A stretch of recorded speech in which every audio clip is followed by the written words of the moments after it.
Very good morning, everyone. A very, very, very warm welcome to the batch of 1917 and a big round of applause for everybody here. Welcome back to your alma mater. It's a pleasure having you here with us this morning. And we'll begin this morning on an auspicious note. I request everybody to please stand up for the Tamil Thai Vartha, followed by our national song, Vande Mataram. நீராறும் கடலுடுத்த நிலமடந்தை கெழிலொழுகும் சீராரும் வதனமென திகழ்பரத கண்டமிதில் தெக்கணமும் மதில் சிறந்த திராவிடனல் திருநாடும் தக்க சிறு பிறை நுதலும் தரிதனரும் திலகமுமே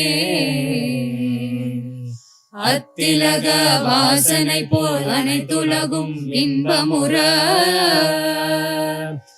எத்திசையும் புகழ் மணக்க இருந்த பெரும் தமிழனங்கே தமிழனங்கே உன் சீரிழமை திறம் வியந்து செயல் மறந்து வாழ்த்துதுமே வாழ்த்துதுமே வாழ்த்துதுமே. வந்தே மாதரம் வந்தே மாதரம் சுஜலாம் சுஃபலாம் மலயஜ சீதலாம் சஸ்யஸ்யாமலாம் மாதரம் வந்தே மாதரம் शुभ्रज्योत्स्नां पुलकितयामिनीं फुल्लकुसुमितद्रुमदलशोभिनीं सुहासिनीं सुमधुरभाषिणीं सुखदां वरदां मातरं Vande Mataram Vande Mataram.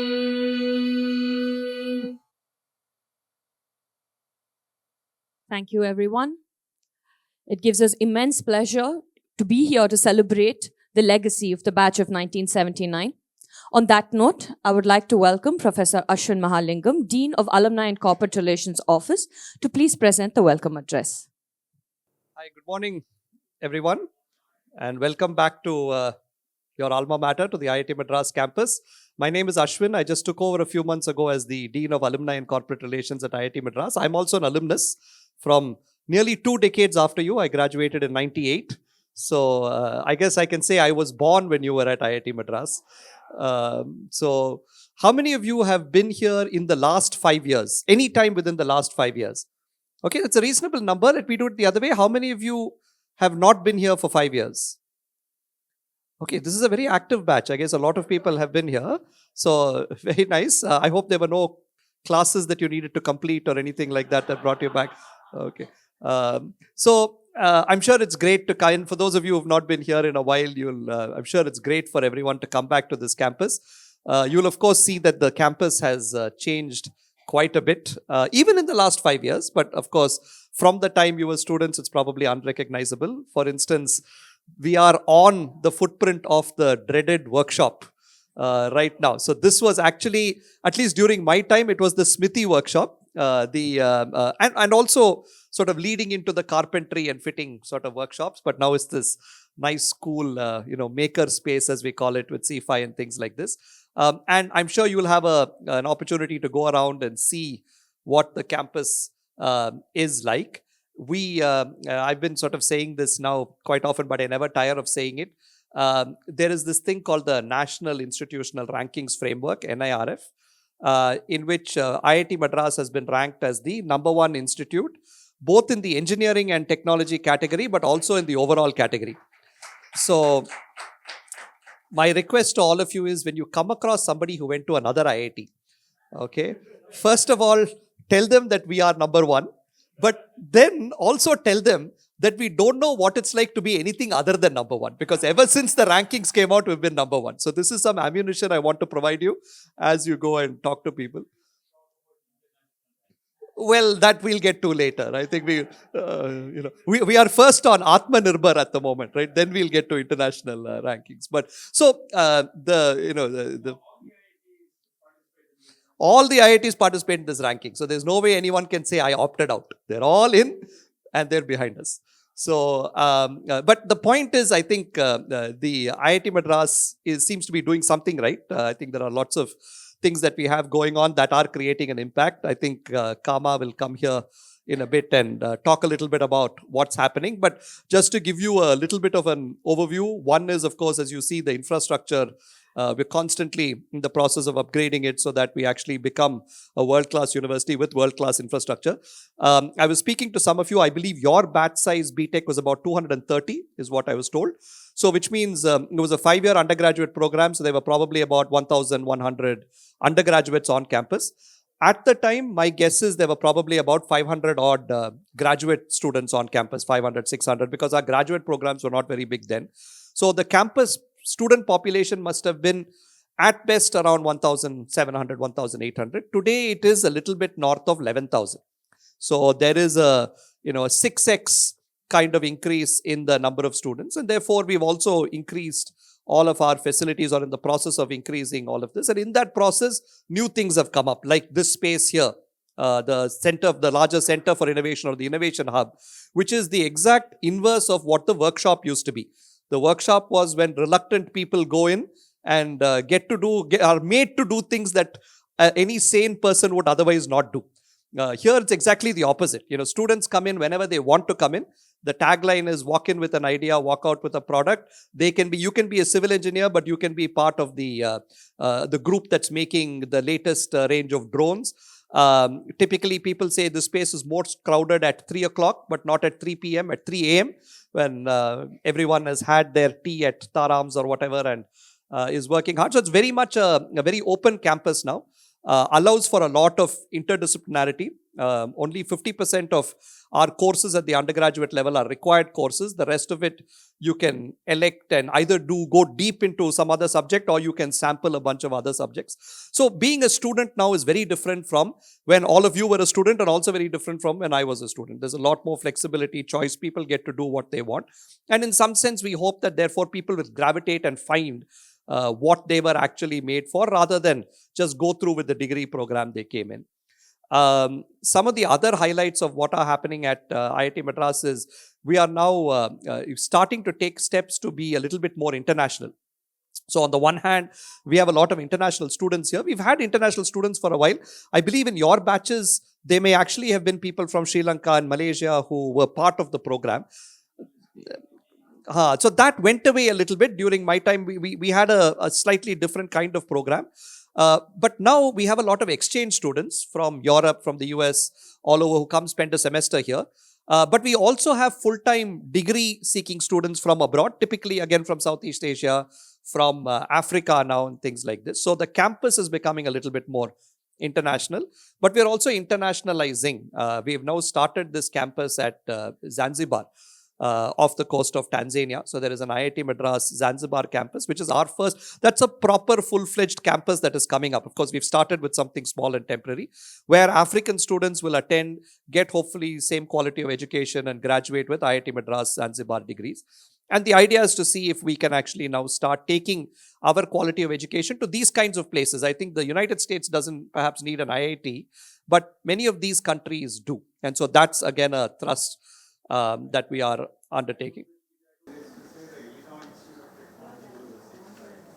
Yes, yeah. So, but now it will be the 26th IIT, because we have several others out there. So internationalization is a big thrust. There are a few other efforts that we are taking up as well on the international front. And of course, IIT, one of the big transformations I'd say from your time to now is that at that time, and even during when I studied in the late 90s, IIT Madras was really an undergraduate teaching institute. The majority of students were undergraduates, and a lot of what we did really was teaching. A little bit of research was going on, but not necessarily at scale. Today, it's become the opposite. It's a graduate research institute. The graduate population now outnumbers the undergraduate population. And all of us as faculty are measured against the research that we do, the impact that it has, the papers that you publish, and so on. So there's a lot of excellent research that's happening across levels. Some of it is very scientific research, so it gets published in journals, but is still far away from making an impact today, but builds upon the science of what we know. But there is also a lot of what we call applied or translational research that's happening, that's leading to innovations and startups and so on. We have a thriving entrepreneurship and incubation ecosystem. Right outside in our research park, we run an incubator. And in this building right here, in fact, this space, or actually an adjacent space, is our pre-incubator, where students, while they are at IIT, form these companies and stress test their ideas and the market viability while they are on campus. So that the moment they graduate, they can potentially just flip over, move into our research park, start a company and go forward. We've got about, at last count, 400 odd companies that we've incubated in the last 10-year period. Not all of them emerged from IIT Madras. Some people came from outside and said, we'd like to leverage the experience, the technology, the expertise of the faculty and students and take our companies forward. But together, the IIT incubation and innovation ecosystem at the moment is about 400 strong. Some of these startups are doing really well. One of our flagship ones that a lot of people recognize is this startup called Aether Energy. I guess it's no longer really a startup. They make these electric scooters, which it's sort of done really well. But we know that they really arrived when they became the chest sponsors for the Gujarat Titans in the IPL. So whenever Hardik Pandya used to bowl or Shubman Gill used to bat, the first thing you'll see is Aether Energy. So we've got, and that's one of several examples of companies that have done really well. So lots of, and a lot of that came through research that happened at IIT Madras. So lots of good things that are happening here at IIT. But I've got to say that, every IIT has faculty doing research. Every IIT, of course, has the student quality is roughly similar. It's the JEE. Some people go here, some people go there. But I think one of the secret sauces at an IIT Madras is the goodwill that we have from our alumni. And I think the alumni have really made a difference and have really contributed to us being just that little bit ahead of any of these other IITs. So for that, we're very grateful for all of you who are continuing to be connected and for all of you coming here. I'll just give you some examples of how alumni have really helped solve some of our problems. And in particular, one, of course, as all of you know, there's one particular problem that your batch has really helped us solve. Many of you would know Professor Mahesh Panchagnulla, who was the dean before me. And before him, there was Professor Nagarajan, who was from the 1981 batch, overlapped with some of you. Nag used to sort of talk about alumni engagement using the 3T framework: time, talent, and treasure. He said alumni can sort of give back to IITM in all of these ways. Example of alumni giving time and helping solve one of our problems is I'll go back to this innovation and entrepreneurship ecosystem. When we started, we were a little bit clueless. Of course, we can create a space like this. We can motivate some students to come in, but so can anyone else. We can provide an internet connection, but so can anyone else. We can provide a little bit of funding, but so can anyone else. Right? Now, how do you get these startups to succeed, particularly when you're looking at 18, 9-year-olds who come in from a largely mollycoddled environment, don't really know how the world works. And so at the time, when Professor Bhaskar was director and Nag was the dean of alumni and corporate relations, they had a talk with some alumni and said, look, can you guys really mentor some of our startups on two levels, right? One is on a technical level, but secondly, just more of what we call a journey mentor. How does the world work? How do you deal with disappointments? Things like this. Several alumni, and I'm sure there are some from this batch as well, organized themselves into what was called the IIT Madras Entrepreneurs Forum and generously gave of their time. Every company that came through our system was mentored. Every Friday there'd be a couple of alumni here on campus talking to these companies. Companies could just sign up and say, I want a slot next Friday. An alumnus with some experience would be there. And I think that really led to the maturing of our startup ecosystem. And now the results that we have far outshone what other IITs have been able to do. So that's an example of alumni giving us time. And that time actually translating into results on the ground and in some sense solving our problems. The second part is talent. And we find that a lot of alumni are actually deeply involved in some of the work that we do. Again, I'll take this example of Aether Energy that I just gave. Aether, great guys, but they were really struggling to do this lab to market transition. They've got stuff that works at prototype scale. How do I manufacture these electric vehicles at scale? How do I sell them? What models do I use? There were a couple of alumni who actually stopped what they were doing, joined Aether for a couple of years in a consulting capacity, full time, and actually helped them make that transition. So this was not just giving time, this is what we call talent as well. They actually worked with these startups. We have a big thrust today on sustainability. And one important aspect of sustainability is the energy transition that the world needs to make from fossil fuels to cleaner forms of energy. And a lot of our alumni who've done very well abroad, PhDs, other kinds of things, are now working very closely with us in trying to set up what we call our energy consortium, which is helping drive energy policy, both in practice and in government in India. So this is not just, I'll come and give you half an hour of my time. This is, I'll actually spend time with you, co-author papers, things like this. So there's a lot of talent that alumni are giving back, and that again is solving some of our problems. And then on the treasure side, of course, this building, by the way, is here because of the generous donation of, again, an alumnus from the 1981 batch, Shankar, whose name appears on the building. But there are also other ways in which alumni have helped us solve critical problems. One problem that we've had is, today the cost of studying at an IIT Madras is about 2 lakhs a year. Okay, which may sound astronomical given the paltry sums that you paid and what we paid, but is still in the larger scheme of things. It's still subsidized. It's still relatively affordable. But what we're finding is there are people here whose annual parental income is less than 5 lakhs a year. Right? And these are, and just to give you a context for those of you who may not live in India today, if you have a family where one person is a maid in 1 or 2 houses, the husband is a security guard, and say a son or a daughter works in sort of some roadside juice shop or whatever, that's a family that's looking at an annual income of about 45, or a monthly income of about 45,000, which is an annual income of 5 lakhs a year. So this is the kind of demographic. And we see that there are about 100 plus students every year coming into an IIT Madras who come from this kind of a background. And if you have an annual parental income of 5 lakhs, out of which 2 lakhs needs to go for education of one person, and perhaps there's another person also who needs to be educated, etc., you can see that this really frays the system at the edges. So alumni have come together and across batches have endowed these what we call merit cum means scholarships. Of course, the government gives a little bit of a subsidy, but these merit cum means scholarships top this up so that students whose parental income is less than 5 lakhs get an absolute free ride as far as tuition is concerned. And we have about, like I said, 450 students in this category, totally about 110 per year. It's a 4-year program now. We have about 360, 370 scholarships endowed primarily by alumni.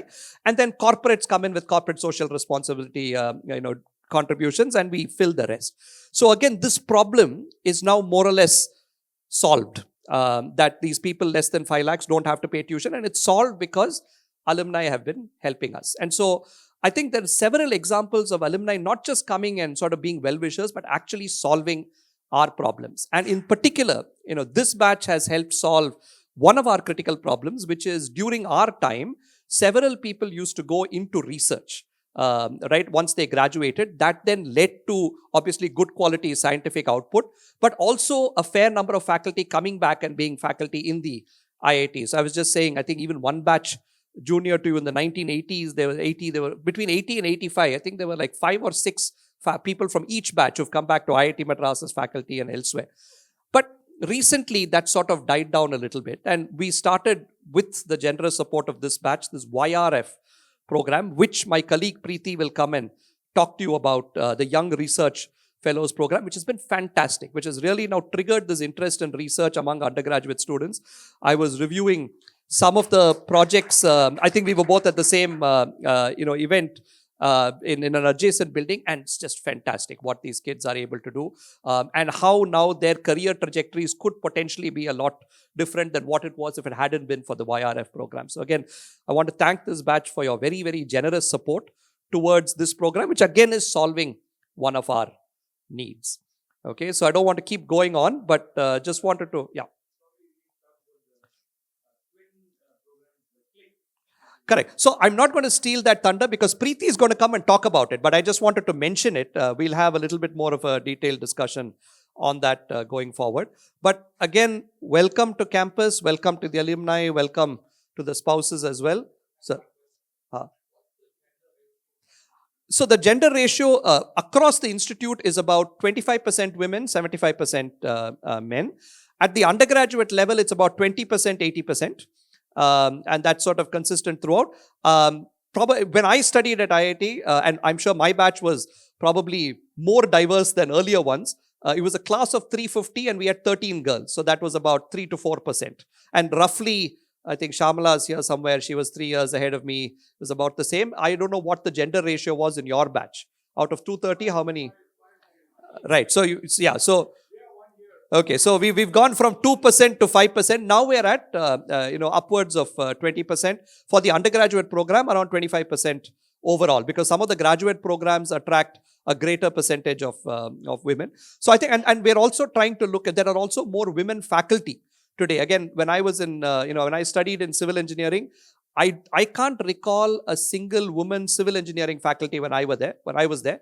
Right now, a little bit more than 10% of our faculty strength in civil engineering is women faculty. So I think, and these are all these are not just happenstances where the country is just sort of diversifying and this is happening. These are proactive steps that we are taking to recruit more women students, women faculty, things like this. We also have a program called the Women Leading IITM program, which looks at both faculty and research scholars at IIT Madras, women faculty and women research scholars, and tries to see what we can do to enable them to be leaders going forward.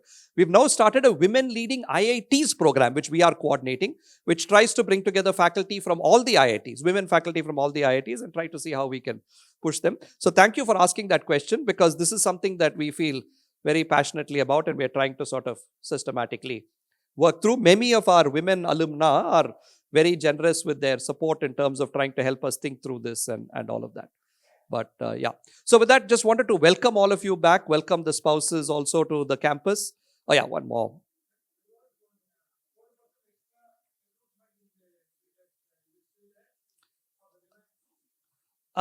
So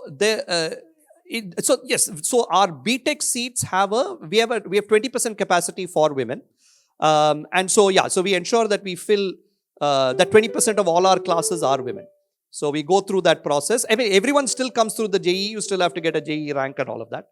But that is something that we proactively look to fill, right? And also just on that, there are a few other initiatives that we're taking to increase diversity, not just in terms of gender. But for instance, some of you might know that we've just started a sports quota at IIT. And this is a very different sports quota. It's not the typical sports quota where you come in only with your sporting achievements.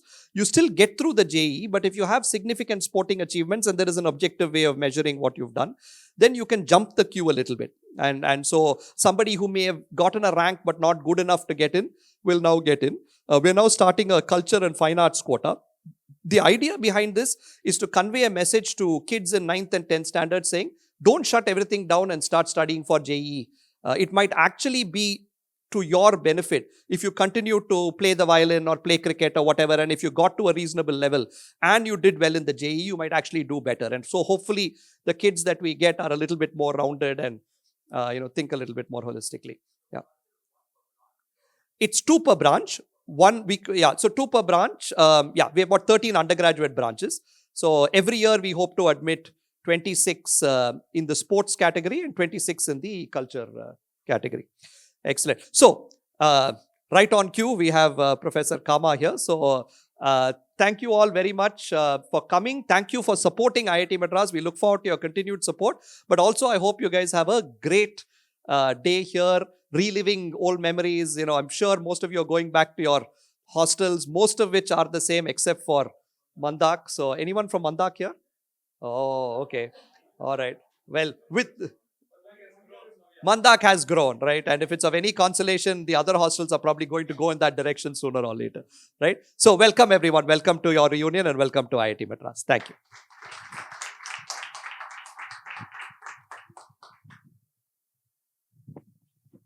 Thank you so much, Professor. I would now like to request our director, Professor Kamakoti, to please address the gathering. So friends, alumni, very hearty welcome back to your campus. And I hope you are, so how do you feel? So of course, Mandak has become Mandak. Okay, so we have now almost 1,700 people are accommodated there. Okay. And within one quadrangle hostel. Okay. And we are putting all the first years there so that they first interact between themselves. And we have a large quadrangle. I think many of you please visit it. And it was at one point of time, I think, Asia's largest hostel, single hostel. But yeah, that it's largest hostel in among IITs. But then it will lose that status very shortly because we are building next to it Vaigai, which is a 2,000 seater hostel. Okay. And then we will have, we are going to use fast construct.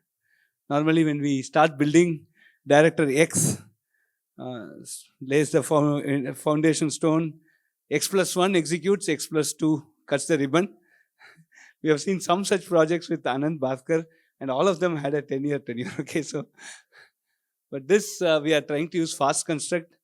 L&T, the chief SNS, SN Subramaniam, said that he can finish off it in 4 months.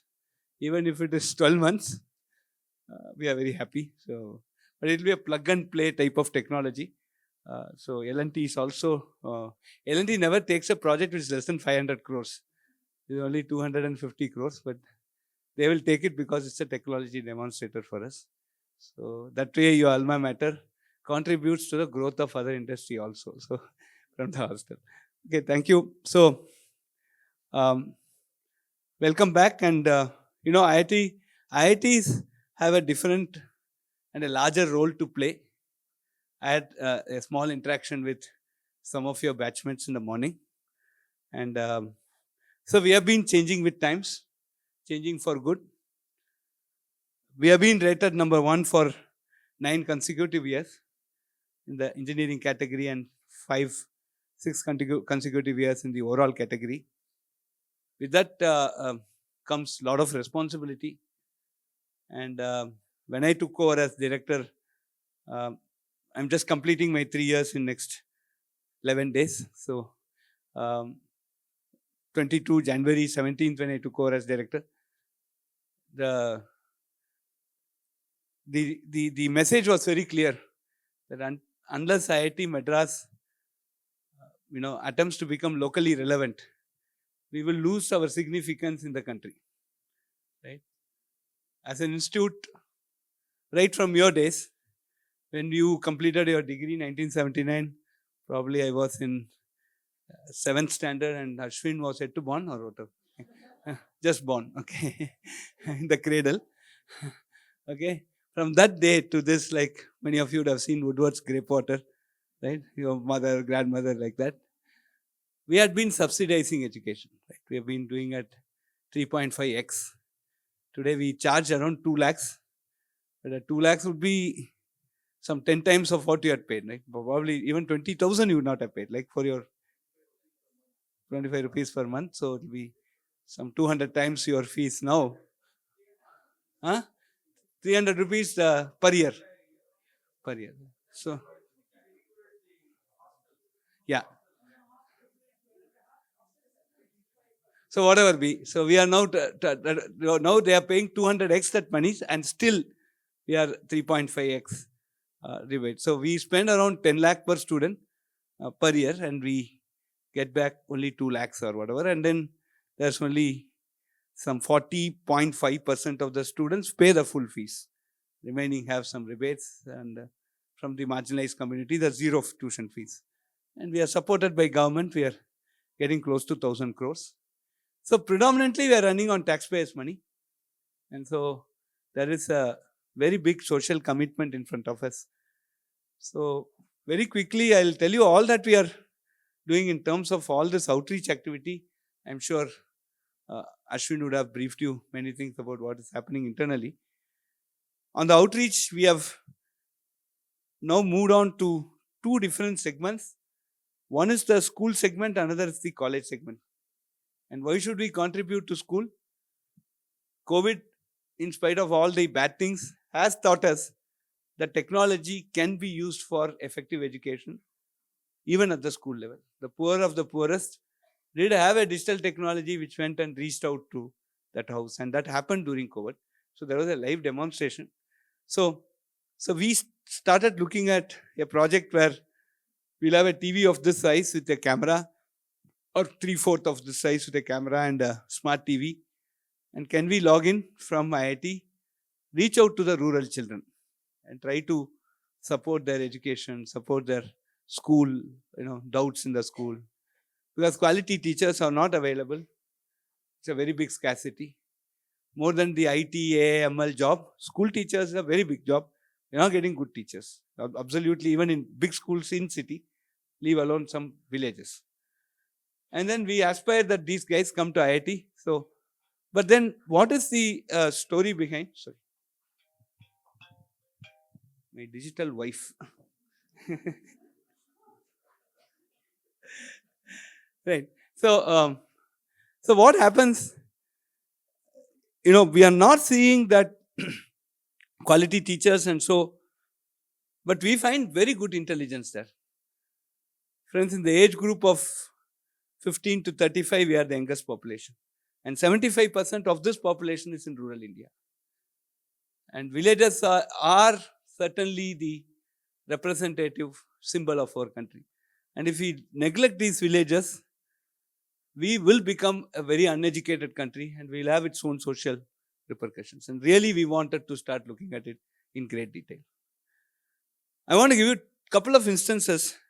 So what we thought, and when we really look at what we call as this gross enrollment ratio of number of students who finish +2 and join colleges, we are at 28%, hovering between 27 to 30.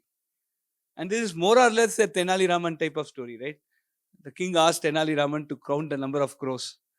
He said 68,231. What happens if I count and get one more? After I finish counting, one flew from the next country. If it is one less, after I counted, one flew off. Okay. So we are now this 27%, 28%. But surely it's not going to be more. Okay. And we are seeing that. And if 72 or 73 of the 100 kids do not even see an higher education institution, what are we doing as NIRF1? What are we doing as number one institution? So this is a very important question in front of us. And so we started this program called Kalvi Shakti in Tamil Nadu, Vidya Shakti Pan India. We also have a presence in Sri Lanka. We have around 6 to 7 centers there. So we log in between 5 to 8 and keep talking to the kids, talking to the parents. During daytime, we are doing some teacher training for those teachers who are willing to get trained. And then some women empowerment. So we're using this digital infrastructure to actually reach out to the villages. And we started 5 centers somewhere in February 2022. So I just want to end up this particular segment with 2 stories. One, 3 girls called us on March 1, 2022. That is the COVID batch. They have not gone to school, but then they said that we don't have a biology teacher in our village. Can you help us? We want to have a career in biology, but we are failing in biology. But there's no teacher, we don't know what to write. We are getting 20 out of 100 in all those mock tests.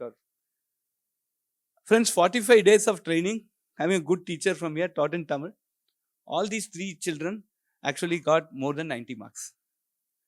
Okay. And they took a biology course. I think this was a real, awakening for all of us, that there is very good intelligence in this place. We also run probably the world's largest online BS Data Science program. We have 35,000 in BS Data Science and 2,000 in electronic systems. We have 37,000 students who have enrolled on our online program. Now for this program, one of the important questions which government of Tamil Nadu asks is that we see in your place there are more Andhras and Hindi fellows there. Tamil fellows we have only a couple, 10, 15. What is the use of giving you 623 acres, or 632 acres, plus 250 they have given in our Discovery campus? What are you doing to Tamil Nadu? It's a valid question, sir. I don't think we can shun away from this question. So when I met the Honorable Chief Minister, after I took over, as a courtesy call, I went and met him. I said, sir, we have this data science program. We have some 200, 300 government school children. I want to make it 1,000. So very happy. Really got up, and next day morning, the entire school education department was at IIT Madras. This much they were very reactive. Okay. They said, and sir, what should we do? How to make it 1,000? Okay. Now the thing is that we said, okay, we'll go to corporation schools. We'll identify, we'll give a very simple test. Right? Because some basic logic, etc. Get some children to write it. From that, we will select some batch. We will train them for 8 weeks during Saturday and Sunday for how to clear the eligibility test for our BS data science. Once they clear, we can basically take them. All of them are from SAST Dalit community. We took 200 of them, trained them. 120 of them cleared the eligibility test. And we got them into the BS data science. And we are supporting them through scholarship. Now, there was a kid whose mother was a housemaid, almost in platform. No access to electricity, nothing. That kid completed the 3-hour logic reasoning test. If you want, I can give you a question paper. You can also attempt. It's tough. It's not easy. In 1.5 hours. And scored 80%. Okay. So, housemaid. That child is now in the program, and I am also tracking. She's getting good CGPA. Okay. So these are some very interesting, important, sort of awakening that we got as administrators and academicians. And we started going in a full form. Now we have 1,000 Vidya Shakti centers. Some 200 of them in Tamil Nadu.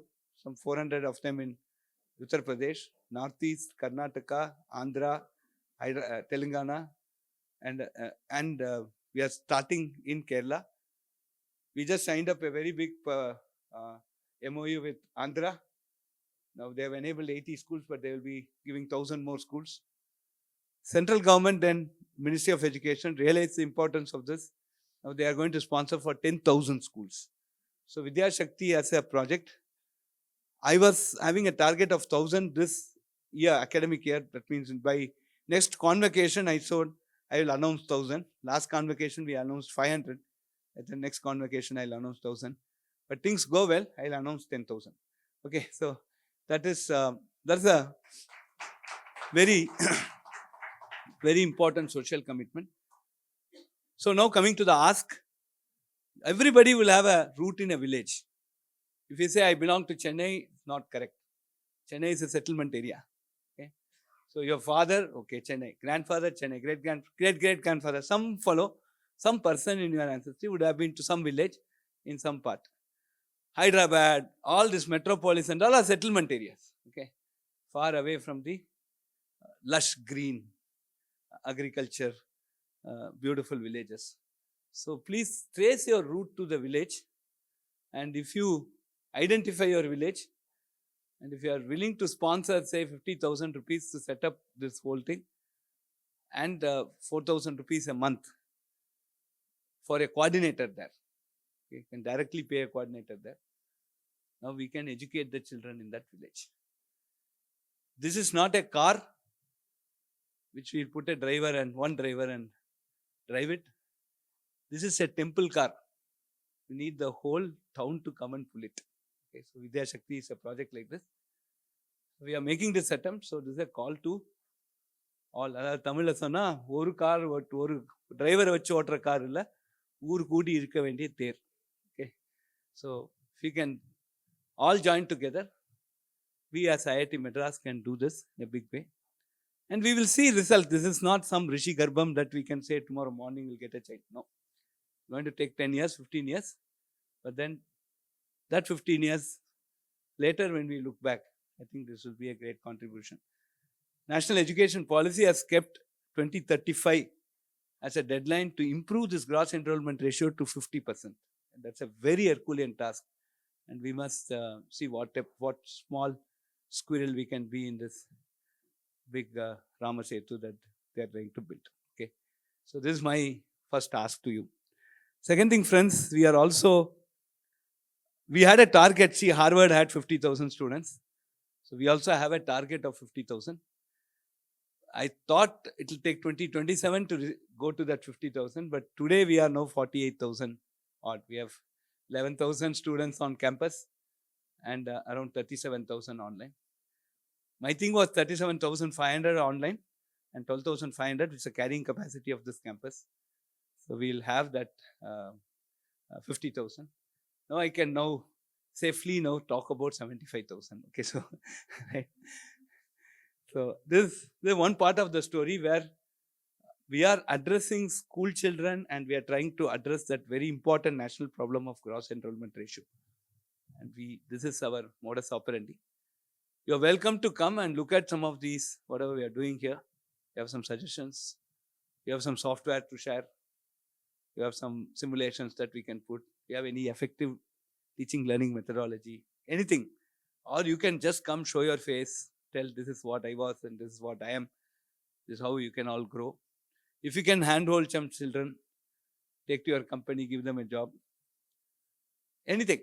There are n possibilities in which you can change lives of poor. I think we should work on that. Second thing is about college education. We are running the largest online learning platform called Swayam. Now we have Swayam Plus, where we are bringing in industry courses. And inspired by Swayam and Swayam Plus, UGC has come out with regulation that 40% of the courses you can take online. So wherever you study, 40% of the courses you can take online. And 20% of those courses can be skill-oriented courses, where you bridge this industry academia gap. Because even for IITs to change the syllabus, it takes 4 or 5 years. Right? We can't keep changing regularly. But technology is changing fast. But for a university like, with 500 engineering colleges to change a syllabus, it's like, again, we call it Thiruvarur Ter, no? To pull, it's very difficult. So now keeping all these things in mind, UGC has come out. And that was inspired by all the efforts taken by your alma mater, IIT Madras, which is coordinating Swayam and Swayam Plus for now more than close to 2 decades now. And today, 1.4 million students, non-IIT students, are now benefiting out of this effort. And complete coordination is done at your alma mater. I think that's also something of how we contribute to the non-IIT crowd to basically bring in good education. So these are some locally, see, I strongly believe that local relevance will give us global excellence. And this local relevance is what we are trying to aspire from the college and the thing. So what is happening inside? Friends, we wanted to become, when do you want me to stop? You just stop me, ma. So alumni is my weakness. Alumni is my weakness, and I see all of you, I start talking. And I want to just tell whatever, because you will also be keen to learn what you are doing. So internationalization is very, very important. So we really want to do some things where we really want to again go. See, we are very philanthropic. We really wanted to do something for a deserving place. So when central government came out with an idea of trying to open up campus abroad, we want to go to a poor country, because I am not looking at something that will give me back money. Okay. Now do I have money to invest? But I am ready to share Saraswati. Right? How many people know about Uddhava? Uddhava is a character in Bhagavata. So Uddhava Gita is one where Krishna talks to Uddhava at the last stage. Uddhava was a trusted lieutenant of Lord Krishna. When Lord Krishna was going up, finalizing everything, Uddhava asked, see, there's some finality in what you are trying to do. Please give me some Upadesha. Then he said, ask questions. And he said, Ka Dakshina. What is it that I can offer to the world? Krishna very clearly told, Jnana Upadeshaha. Share your knowledge. These are the last parting statements between these two. And that's very, very clear that we need to share this knowledge. Even Tamil we call Ariya Chelvam. This is something which nobody can steal, the knowledge that you have acquired. And all that you are all, many of you would have been in some same circumstances at point. Today you all owe your position to the education. Correct? Nobody denies that. So we decided that we will go to a place where they need us first. Right? And where the schooling system is good. Because I don't want to go to a place and keep admitting Indians there. And it doesn't make any sense. And then the government should support us. They should welcome. They should not see us as some intruder. So, for all good reason, East Africa, Tanzania suited us very nicely. And thanks to Minister Dharmendra Pradhan, very, very well-wisher of IIT Madras, I must say. He has been guiding us very nicely. Very, very, energetic education minister who shares his WhatsApp number to the directors and asks them, say, call me anytime. Okay, we rarely get these type of people. Okay. So with that, friends, today was a discussion with the Honorable Minister and the Secretary of Higher Education. Within 6 months, the External Affairs Minister went and signed the thing, and they gave us 230 plus acres free land facing the sea. It's a great tourist spot and a beautiful education spot. So we are in the Zanzibar island, and we are also the first ever IIT to get a woman director there. So Preeti is taken over. So all women should clap for this, please. and then there we have the and she has done a great job. Now we are in the third thing, and there's a famous statement. Two things are always I keep in mind. I also tell Ashwin, Madan Mohan Malaviya, when he started BHU, he had 0, right? But he said, identify the purpose, means will follow. This we just implemented there. Okay, so we just started it, and then there's nice Sanskrit statement, Loko Pujita Pujitaha. I want Naren to come and start saying Kamakoti is great, then there'll be 10 fellows more to say Kamakoti is great. But that first fellow has to say you are great. Loko Pujita Pujitaha. One fellow has to say you are great, then next day then you will get the small banana, then red banana, then pomegranate food, then dry fruits, then you become Swamiji. Okay, so so that Naren has done it for me. I think I have many fans because of Naren. Okay. So the moment we started, then some Airtel came. Because those people are poor. So there was one 7-footer guy. I look like a speck. I was thinking I am the tallest director. He came like African. He said, Professor, what is the commercials? I said, see, already British has robbed you so much. You are struggling. I don't want any money. I said, Saraswati is mine, Lakshmi is yours. Okay, very clear. He understood it. The same words, he understood it. So he is investing all money. I said, we are giving all knowledge. And since there is no money transaction, Mahabharata, they told, if you want long-standing friendship, don't have money dealing. Okay, you can fund me. That's different. Okay, so okay. No dealing, right? So this all happened in 6 months because there's no Lakshmi exchange. And all said fine. Now we are in the third batch. And they're poor students. So Airtel came and said, Airtel wants business there. They want to dig holes. Nobody should, so object there. So they also want good mixing with the people. So Airtel Africa Fellowship, $500,000, not 1 rupee, 2 rupee, $500,000 fund for those students.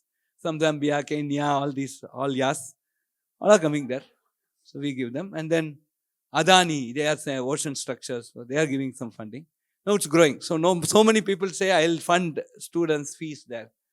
And so they are also very happy. Now there are, Tanzania is now seeing this. The president gives direct opinion. So almost our dean, global engagement, Raghu, is now the president of Zanzibar. He's now almost His Highness. We call him His Highness. So why I'm saying this is, we go to a place that needs us. There are other places I don't want to mention. We go, they'll treat us like carpenter, and we don't really want to. They have other big universities. Any rich fellow will not treat us very nicely. We go to this place, we are effectively delivering. So your alma mater, friends, we are ensuring that your alma mater becomes a Vishwaguru, right? And that is our, and we will go give education at the place where they want, and they will take with all humility. So the next thing, I'll finish with this. I have so many things to tell you, but I'll just finish with this, and then I have some Bhavati Bhikshante he asks. So I'll put that and we'll finish. Last thing is, we have done 2 important things that no other IITs have even dared to attempt. I'm very proud. I'm very thankful to the Senate. They all wholeheartedly, we have the longest Senates. Can you guess how much time a Senate meeting take? Guess? Huh? Oh, you're okay. Nobody, the director will go mad. Okay. We almost go up to 7.5 hours. Yeah, it's a very big Senate. And we have external members, right? So we have the most transparent Senate. And we discuss everything for minimum 20-25 minutes. Minimum. Even the simplest of the topic, we'll allow and everybody talks. We are very open. It will be a lot of fight, a lot of fun. But there are two instances where there was no discussion and it was unanimously, in one case there was a standing ovation for this, and these two are the things that have passed, which are very, very important. I feel that's going to be the great game changer in the history of education, specifically engineering education in the country. The first thing was inspired by some things that happened in the campus. My second part of the first year, that 6 months, had 5 suicides. And it was very bad. So we started analyzing what. There are a lot of reasons, right? It's not just academic pressure, but a lot of things leading to academic pressure. It went on to trauma, personal follow-up, breakup, all so many things are there. Right? All that we have all also undergone. Many of us would have seen a lot of, life is not, a normal, life is not just a, rising curve. We have seen ups and downs. But today's generation, unfortunately, doesn't have the stability or maturity to take this up. There are many reasons we analyze these. But one reason I found out was that some 10-15 students went for a medical checkup and none of them had vitamin D. Then we went on. All of you would have seen Kota Factories. At least one of you have seen. Morning they mentioned during the meeting. Kota Factory is a Netflix thing. OTT is a useless thing, but there are some useful things inside that, which is this Kota Factory. Now when you look at that Kota Factory, these guys have not seen ground. From the 7th standard onwards, only integration, Rashnik and Halde, Gladstone Lewis. In that Sharma's book. And please. And we should tell this is grass. This is called sun. This is called ball. Okay. Now, how to change this? It cannot change overnight. So we got this sports excellence admission. Okay. You win a national competition, or you go for an international, participate in an international competition. If you want to participate in international, you have to go through a route. And then there are some scores. You have to clear JEE Advanced. But you can clear it, some mark you get. But then we reserve 2 supernumerary seats in each of these courses, starting from computer science, data science, everything. One for general neutral and one more reserved for ladies. Okay, ladies, please clap, ma, please. Because 1965 batch, 64 batch reunion we had, there was one drama. We said no ladies that time. I was thinking, suddenly in the drama, there was one person, one lady was there in that photo. Very happy. Short-lived. Within somebody had a telepathy that this is the person who dressed as a lady. So we have 20% girls now. We fought this. Now we want to bring it more. Okay, so now we had 5 national champions, and this year I believe that we'll have 10. We have 34 seats, but 5. And the good thing is, this time we were unheard of. We are now, for the second time, we are now the overall champion in the inter-IIT in girls. Boys came forth in girls. Okay, there was one squash player. She was some, I don't know what squash marking, it's like S grade, she was some 99 and the next fellow was some 62 or something like that. Okay, great. So that is the change we have brought. Now, that I believe over a period of time, it's one person, they start practicing, then they can take with them long. I just want one representative in every batch so that they take the others together and then we grow to strength. So this year we have started this Fine Arts and Cultural Excellence admission. So somebody gets a CCRT fellowship for singing or folk arts or painting, dance, literature. They get this Prime Minister Bal Puraskar. Again, they have to clear JEE Advanced, but they can get some mark. So there are many rank lists.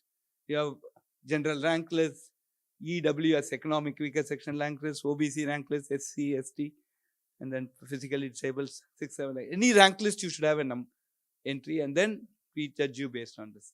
So this time we have given this. So this Margari, it's very important cultural activity. Any sabha somewhere in some Madipakam, everywhere I went. Okay, I went and I was chief guest for more than 10 events. So everywhere I made an announcement that this is happening. Because that's where some people, all music teachers come. Great Ravi Kiran came, right? All of you know Ravi Kiran, go to it. So, he said, come see, I have a very nice guy here, he's studying. But 9th standard, he's stopping because he has to prepare for JE. So I am part of this murder, okay? So, so now we have an answer. So to your grandchildren, many of you would have grandchildren, please go and tell, or your son, daughter-in-law, son-in-law, importantly, tell them that make your child sing, play, dance, anything. Still you have a good chance of getting computer science in IIT Madras. Okay, so as much at least. Okay. Right? So these are 2 changes. So we have some very interesting things. There are a lot of infrastructure requirements as we grow. And 2, 3 things are in front of us. We are trying to build a classroom complex, right? Where we want to bring all the classes together, because today computer science theory guys doesn't know the computer science system guys. There's a lot of segmentation is happening. We want one common place where these people will come. And we are also growing in number of faculty. We want to bring 1:10. For every student, there are, out of 10 students, there is a faculty. And we need 1,250, we are at 670. And every year I recruit 80, 40 retire. So it's just growing at a snail's pace. But now we are going on this. This requires a lot of space. So there are classrooms spread across this institute. So we want to consolidate and get one classroom complex. And then mess has been a mess from our days, your days probably. So we want to give a very rich mess. So a mess and a classroom complex, number 1, then mess. Put together, what's the total we need, Ashwin? 300 crores is what I need. So I need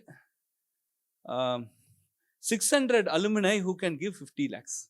Or 600 groups of alumni who can give 50 lakhs. Or 1,200 groups of alumni who can give 25 lakhs each. Right? So Naren, so let us put 600 slots. You take some 50 slots. And just see, as and when you have mana, you have all these. The dollar is 80 times. So you have a multiplicative factor of 80. So for one moment, think 1 rupee is $1 and then it will solve the problem. So these 2 are some things for which we cannot basically, see today, our fee structure is very, very less. So we are still at 3.5x and we have taken loan to basically build other infrastructure. And now these large hostels and all, we go in for what we call as viability gap funding, where the government gives some 50% of the money.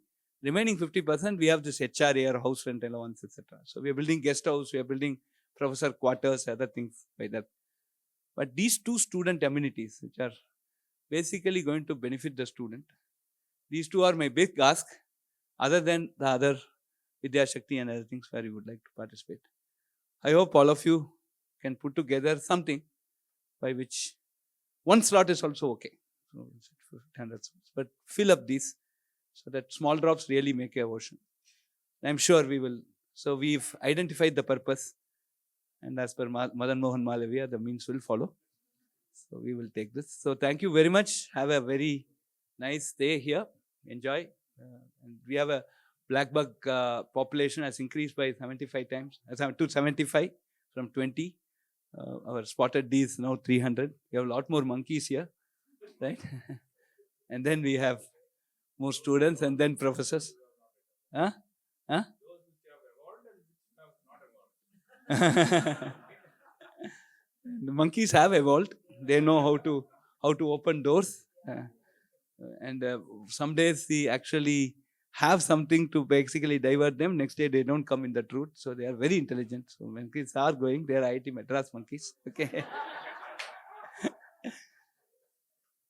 So that's it. So thank you for coming and have a nice time. You had a question, sir? Yes.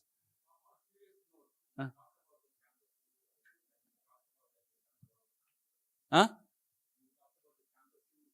Ah. Hmm.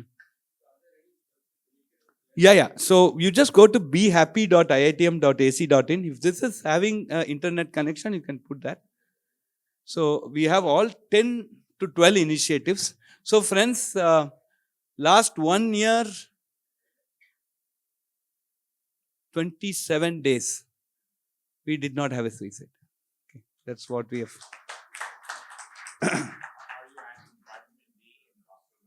Yes.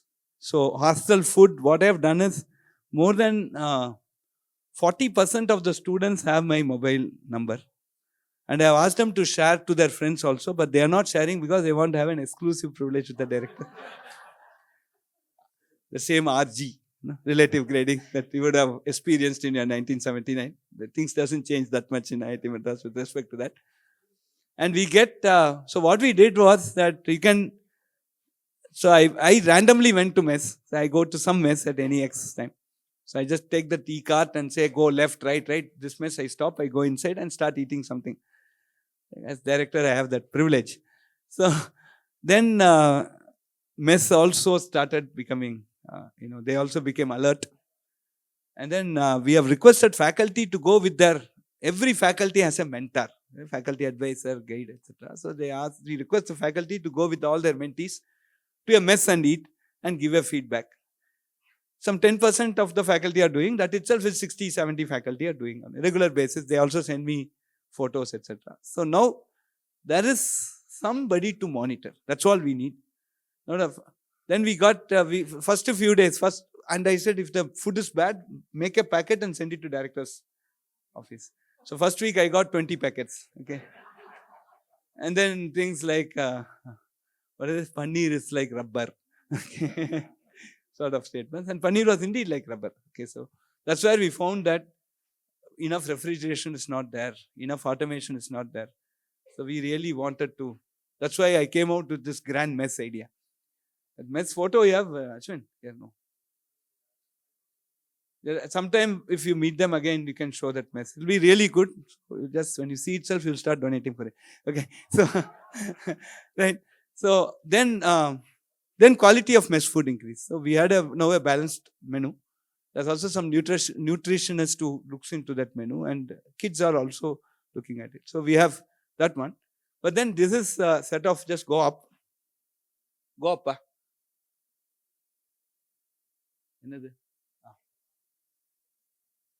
Yeah.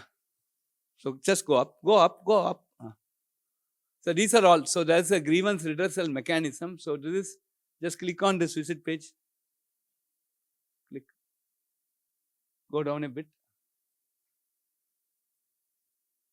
Go down. So we have just go konjama popa vema poadapa. Solonulla pesanulla. So we have a ombuds who will, the student can go as a third party. She's first IPS, woman IPS. So she said, so I'm going to meet her today also. So she just take care.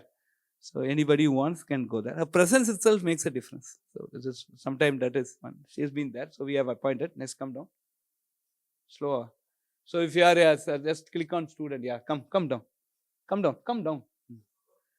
You are a student, then you can be a research scholar, you can be an MTech. Then you could have an academic issue, you have a social issue, hostel issue. Click on B1. It's a student with a social issue. Yeah. So you can say, if your social issue, it can be sexual harassment, it can be stress, ragging, discrimination, any other issue. We have a time-bound scheme. So is it not resolved within 3 weeks, it comes to director. So this we put this time-bound grievance redressal scheme. Appuram pinadi poppa, anga po, inga po, inga click panna. Back. Then we have this Kushal meeting. I want to click panna. Okay. Kushal meeting is every month we expect the faculty to call their mentees and talk to them, ask some few questions. Are you happy? Your neighbors in the hostel are happy? And record it. Then we have listeners. There's also something where you can contribute. There are a lot of listeners who can basically listen to. They give the WhatsApp number. They are trained people. The faculty, there are alumni also. So people can, share their feelings. And we find that these listeners they don't tell who call. That's very confidential. But we are getting a lot of calls there. And people counsel them, right? So that is next. Then there's an helpline for counseling. We have Your Dost and many online helplines are there. Then we have a massive counselor network. Again, one alumnus, Karthik Sharma, he is very kind enough. He has given close to $500,000 per year to support this counseling network. It's quite costly, but we have put that massive counseling network, which will do. Then communication skills has been one of the major deterrent for people to go into an inferiority complex leading to stress. So we have this Lanquil and some other very important software which will help them. So we cross some 2-3 levels, they start conversing in English well. So we are given that, and this is free of cost. And next. And then we have this gatekeeper training, which is basically we have a set of volunteers who can just keep interacting with student. Any sign of suicide, they can immediately catch. Then a lot of wellness session. We take wellness survey regularly every semester, and we get some 3 categories. Very good, no issues. Some you need some focus, red alert. And then come down. Then we have a wellness community. Then I have a suggestion box also. People can drop inside it. So now I am not seeing any letter at all. So we had some 4-5 letters per week. Now it is 0. So that is also. And then we have a lot of this personal and professional development courses, and then some inspiring stories. So we have put all these 10-point programs. And this is working. If somebody says he's stressed, at least 5 people will now go and catch what happened. So they feel cared. I think that is working out. And there are some minor issues that you see between faculty doesn't understand what a student problem is. That would have happened even in your days. You know how to handle faculty. When this new generation doesn't know how to handle. Then they are not seeing grandfather. All these families have become nuclear, proton, electron, right? This grandfather relation is not there. Grandfather, grandmother relation, all the kids are matured. They can take failures. They can take success and failure. They look at Samabhava, like how Bhagavad Gita says. Look at happiness and sadness in the same bhava. Grandfather makes a difference. Grandmother makes a difference. Please be with your grandchildren as much as possible. My request as a director. I am feeling, the stress finally comes to me. All this 12,500 kids stress is on my head. Okay. Right. So, it's my request. So, you can spread this message. Now, I am very public. Right. Public in telling this.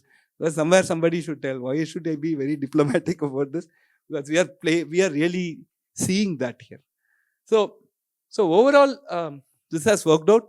Small thing, that we get in the what do you call as this reverse Kushal, where the student can log in and basically tell me.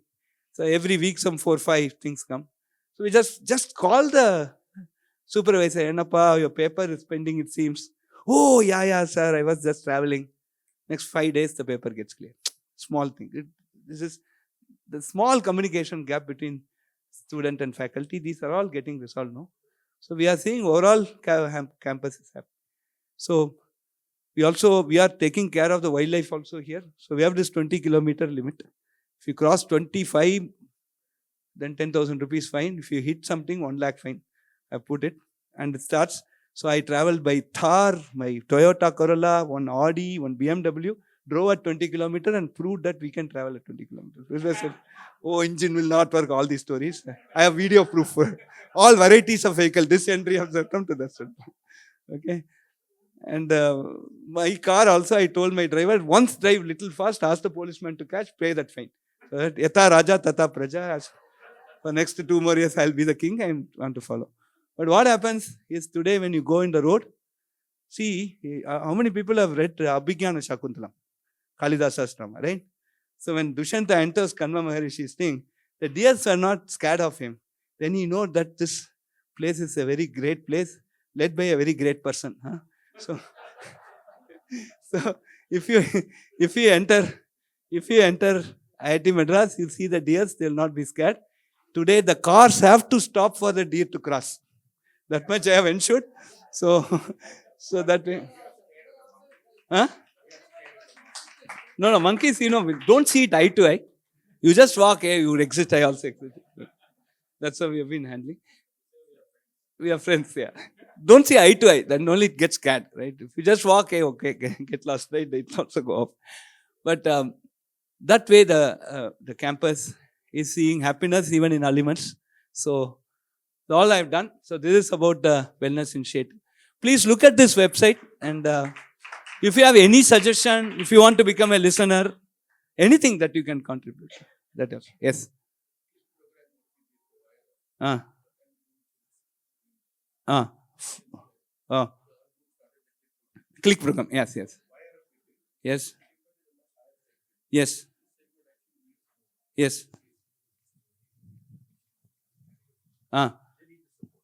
That we are supporting in sense But I you think can alumni supporting, we found in our understanding of Click program, the ability to talk to alumni is far better okay. than any counselor. Okay, correct. I'm sure all of us in this group will agree. Our mentee experience has been very enriching. Sure.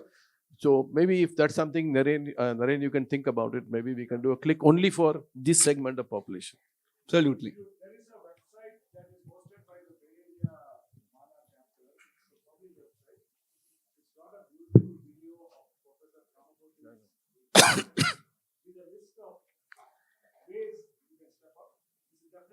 No, I'm saying our batch can take the initiative for click, Mr. Only for the underprivileged, the children. Absolutely. So today, one thing, thanks to the lot of fellowships, thanks to Ashwin's office and all the dedicated people, any person with less than 1 lakh per annum income, we are paying all their fees. Okay.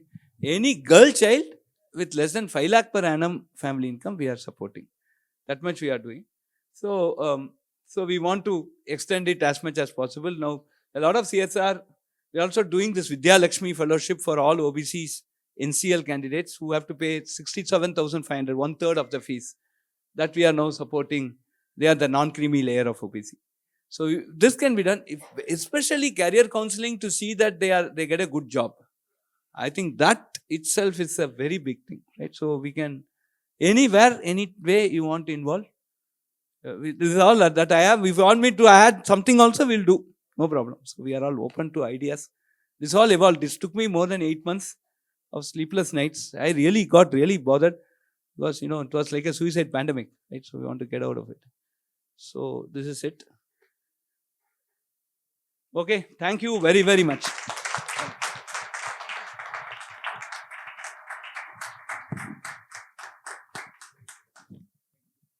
Thank you, sir. Thank you so much. Always a pleasure listening to our director speak. And next we have the president of the IIT Madras Alumni Association, Ms. Shamla. Request you to please come on stage. Hi, everybody. It's always so wonderful to welcome alumni back to campus. And I think that's been the most pleasurable role as being the president of the Alumni Association, that every year we have different batches. And over the last couple of years, after the pandemic, we have had close to 20 batches coming here. We had to cumulatively get them, the ones in the pandemic also here. It's been amazing. But Sapphire reunion is extremely special. Sapphire signifies, I just Googled sapphire. Yes, I knew that sapphire is blue and it's one of the most radiant stones. All of us want to wear sapphire, but you're actually instructed that you wear sapphire only if it suits you because it's a very powerful stone. And, there were so many things that came up when I put this on ChatGPT to say, what does sapphire mean? But I thought there were 3 aspects that are very relevant to this alumni group that is sitting here today. The first one is wisdom. Sapphire stands for wisdom and is sent to enhance concentration, creativity, and mental activity. They're also believed to promote self-discipline and stimulate the mind. So the most powerful and the first one was wisdom. And I wanted to, at this juncture, call out some of the distinguished alumni from this batch. Kamesh Rao, 2025 DAA. Krish Gopalakrishnan, he was a DA in 1998. Srinivasan, yes, 2001 DA, and Mr. P. Venugopalan, 2009 DAA. The Distinguished Alumni Award signifies, the cream of cream. A very few of us get into this institute, and we are extremely privileged to have such, distinguished alumni amongst us. The second dimension that caught my eye was love and commitment. So sapphire also signifies love and commitment. Sapphire is associated with love, romance, and devotion. They are known as a stone of new love and commitment and are said to encourage faithfulness and loyalty. I think this word resonated so well to the beautifully coined program called Click that has been brought to IIT Madras by the batch of 79. And the uniqueness about this program itself is that, it's not just that you put on Click and then alumni and students were meeting. The program was so well thought out. Not only did alumni meet students, there was a mentoring program for the mentors, which is so important, right? Many times the alumni are of different caliber. They are trying to work professionally with students, but that doesn't happen, right? Students remain students. They needed mentoring and coaching. This was thought through by the alumni of batch of 79. And we had a structured mentoring program for the mentors. And that's been the reason for the success of the Click program. It's been a very exclusive program, a very guided mentorship program. Close to about 300 plus students have been mentored over the last few years. And I think a really big, larger round of applause to this team. There are 15 plus mentors in this room who have participated in that program. It is so important not just to give monetarily, but giving time and participation and thinking through the program and seeing it to success has been one of the really stunning features of this particular group of alumni. There are 15 alumni right here in this room who have been mentors. I'm just going to call out 4 names at random. Mr. Krishnamurthy Rao, Kamesh Rao, Jitesh Tampi, and KV Devi Prasad. But thanks all of you for your support in different ways for this program. We've retained the, I would say the exclusiveness of this program. We've made sure that all the think through that you've had is continuing. And we also encourage if you want to continue to contribute, because we are looking at more funding to run this program. I think one of the success factors of this program was having the external mentor to anchor it.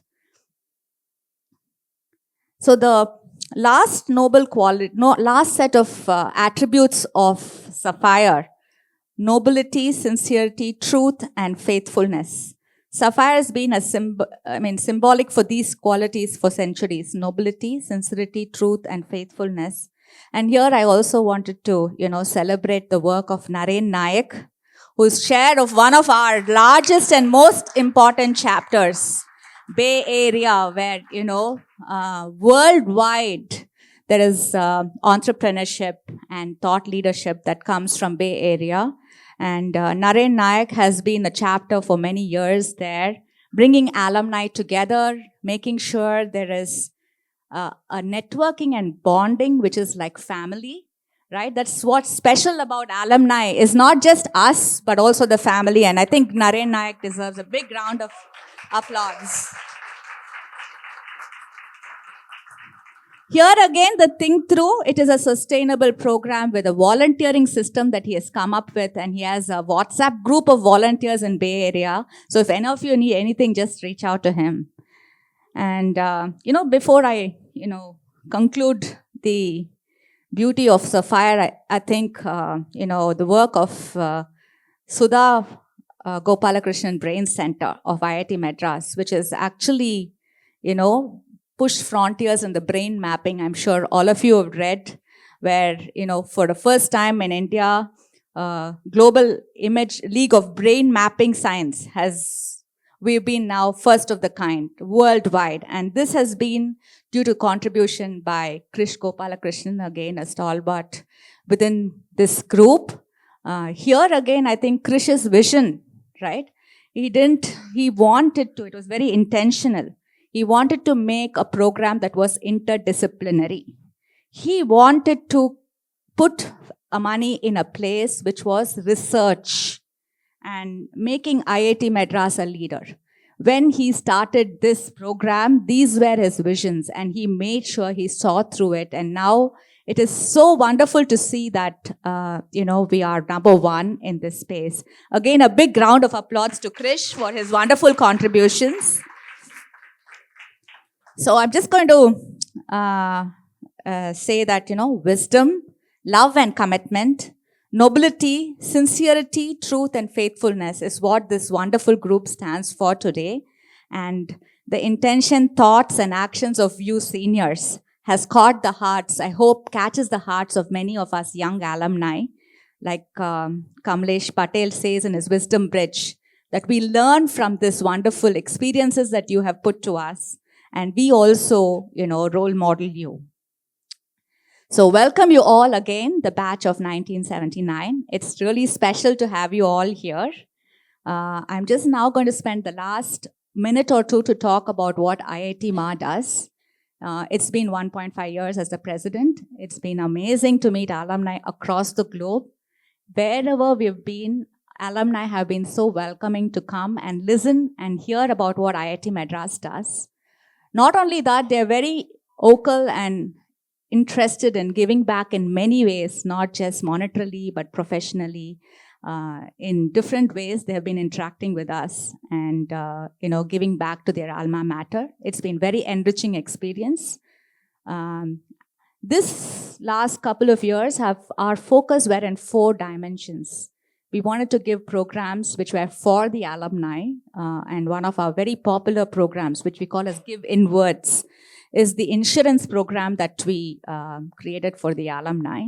We also have a wellness program for alumni, and one of the more recent ones that we're working on is holidays for the alumni. So watch out, we're coming up with new and more exciting holidays that alumni can go together. The second dimension is Give Sideways, which is what we're doing right now, create alumni networks, meet alumni, benefit from each other, not just as individuals, but as families. And here, we're very proud to share that we have launched close to around 20 chapters across the globe, right from Sydney, more recently Sydney, Melbourne, to, Jaipur, Lucknow, Ahmedabad, and we had a couple of chapters in Europe, Dubai. We're going to Japan. So we're really excited, especially when we go to the newer chapters. We can see that they're so happy to come together. Many of the metros, right, Bombay, Delhi, and Bangalore, we take it for granted. But when we went to Lucknow, there was a special love that was there. Kanpur, IIT Madras has come to us. They were so eager to come, join us, and participate, and also give back in many ways.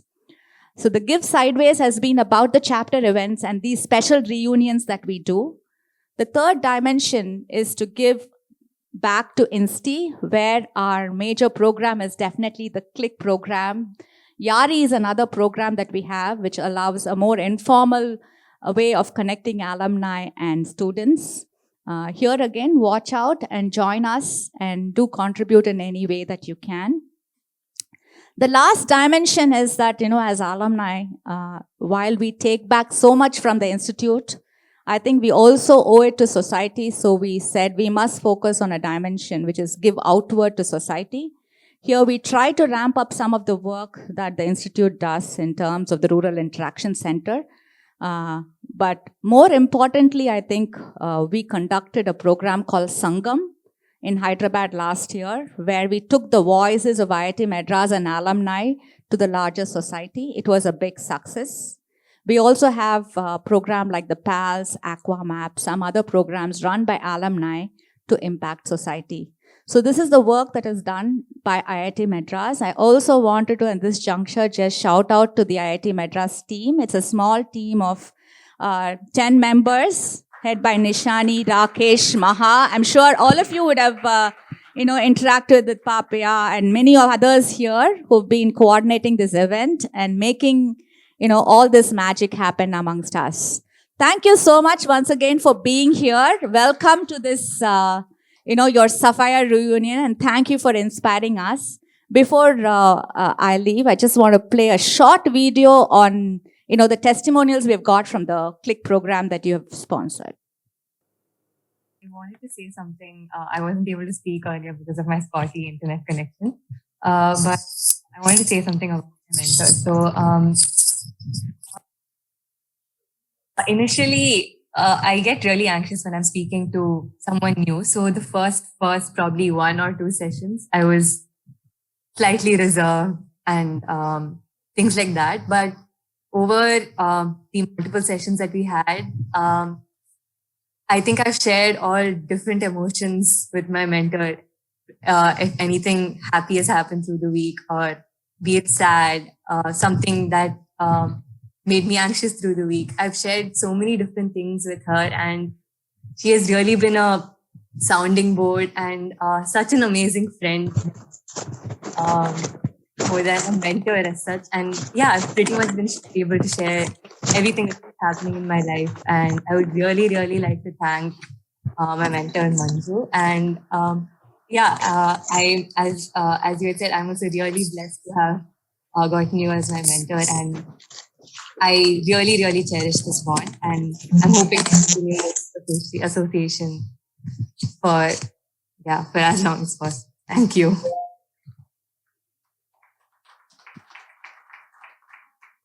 One more after this? Okay. Yeah, I just want to invite Maha 1 minute on stage. So she's one of the coordinators of the Click program, and she's been the, real anchor. I thought maybe many of you already know her. Maybe a big round of applause to her as well. Thank you. But she was so super excited that this batch is coming together. And like I said, we're really eagerly looking forward to you guys to top up whatever you already contributed so we can continue the great work. Thank you, everybody. Thank you so much, ma'am. We now have Mr. Raghutama Rao, the CEO of the Gopal Krishna Deshpande Center, to please address the gathering. So good morning. Mine is going to be prose after Kama's poetry.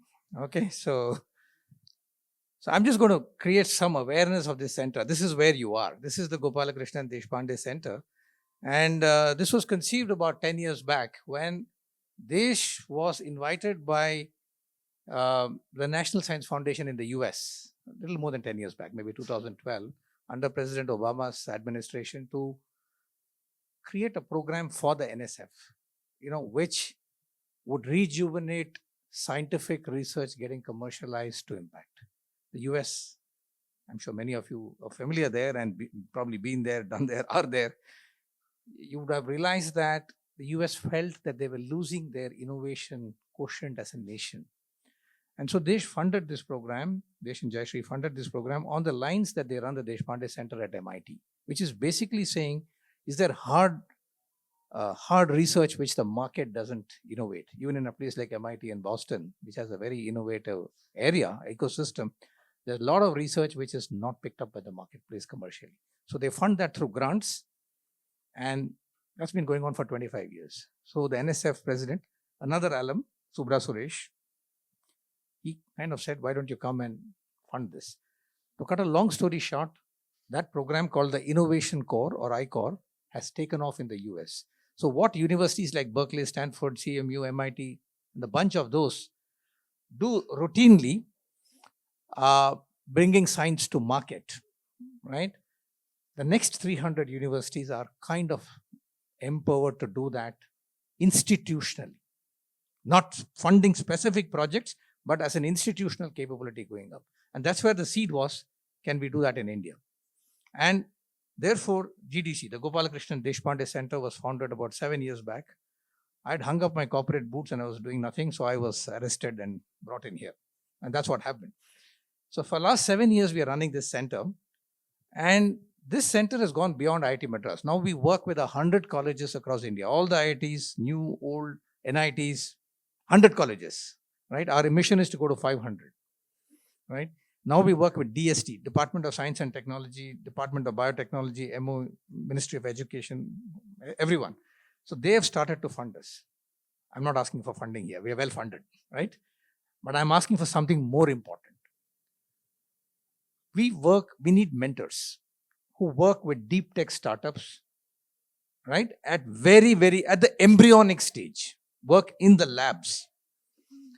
The percentage of R&D or research, not say R&D, research from academic institutions converting to anything by way of a startup, licensing, technology, what have you, is less than 1% in this country, probably in 0.5%. In IIT Madras, it's like 5%, 10%, somewhere there.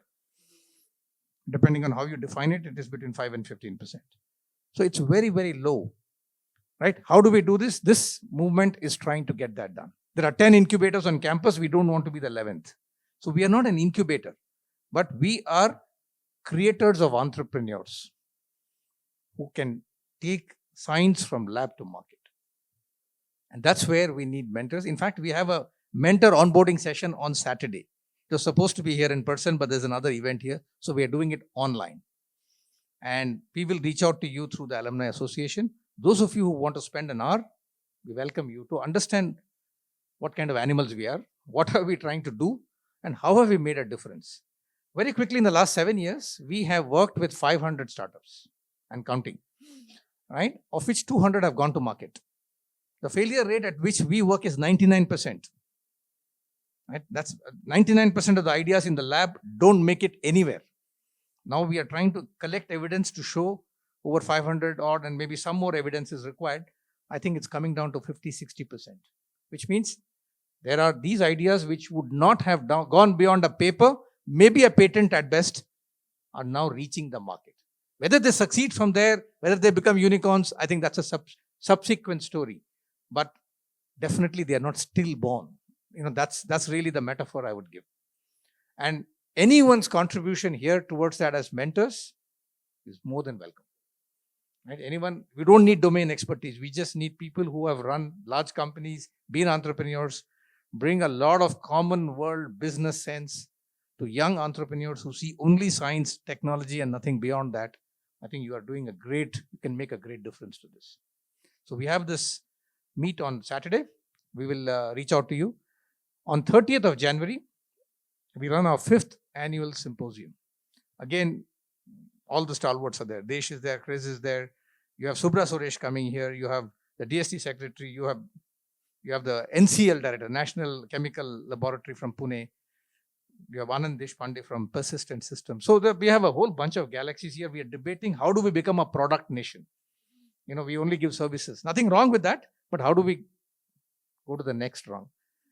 Right? So how do we use science and technology to get there? So that's the theme of this year's convention. We will be webcasting it. We will be hosting it here on campus. So again, we will reach out to you, and you're more than welcome to come here.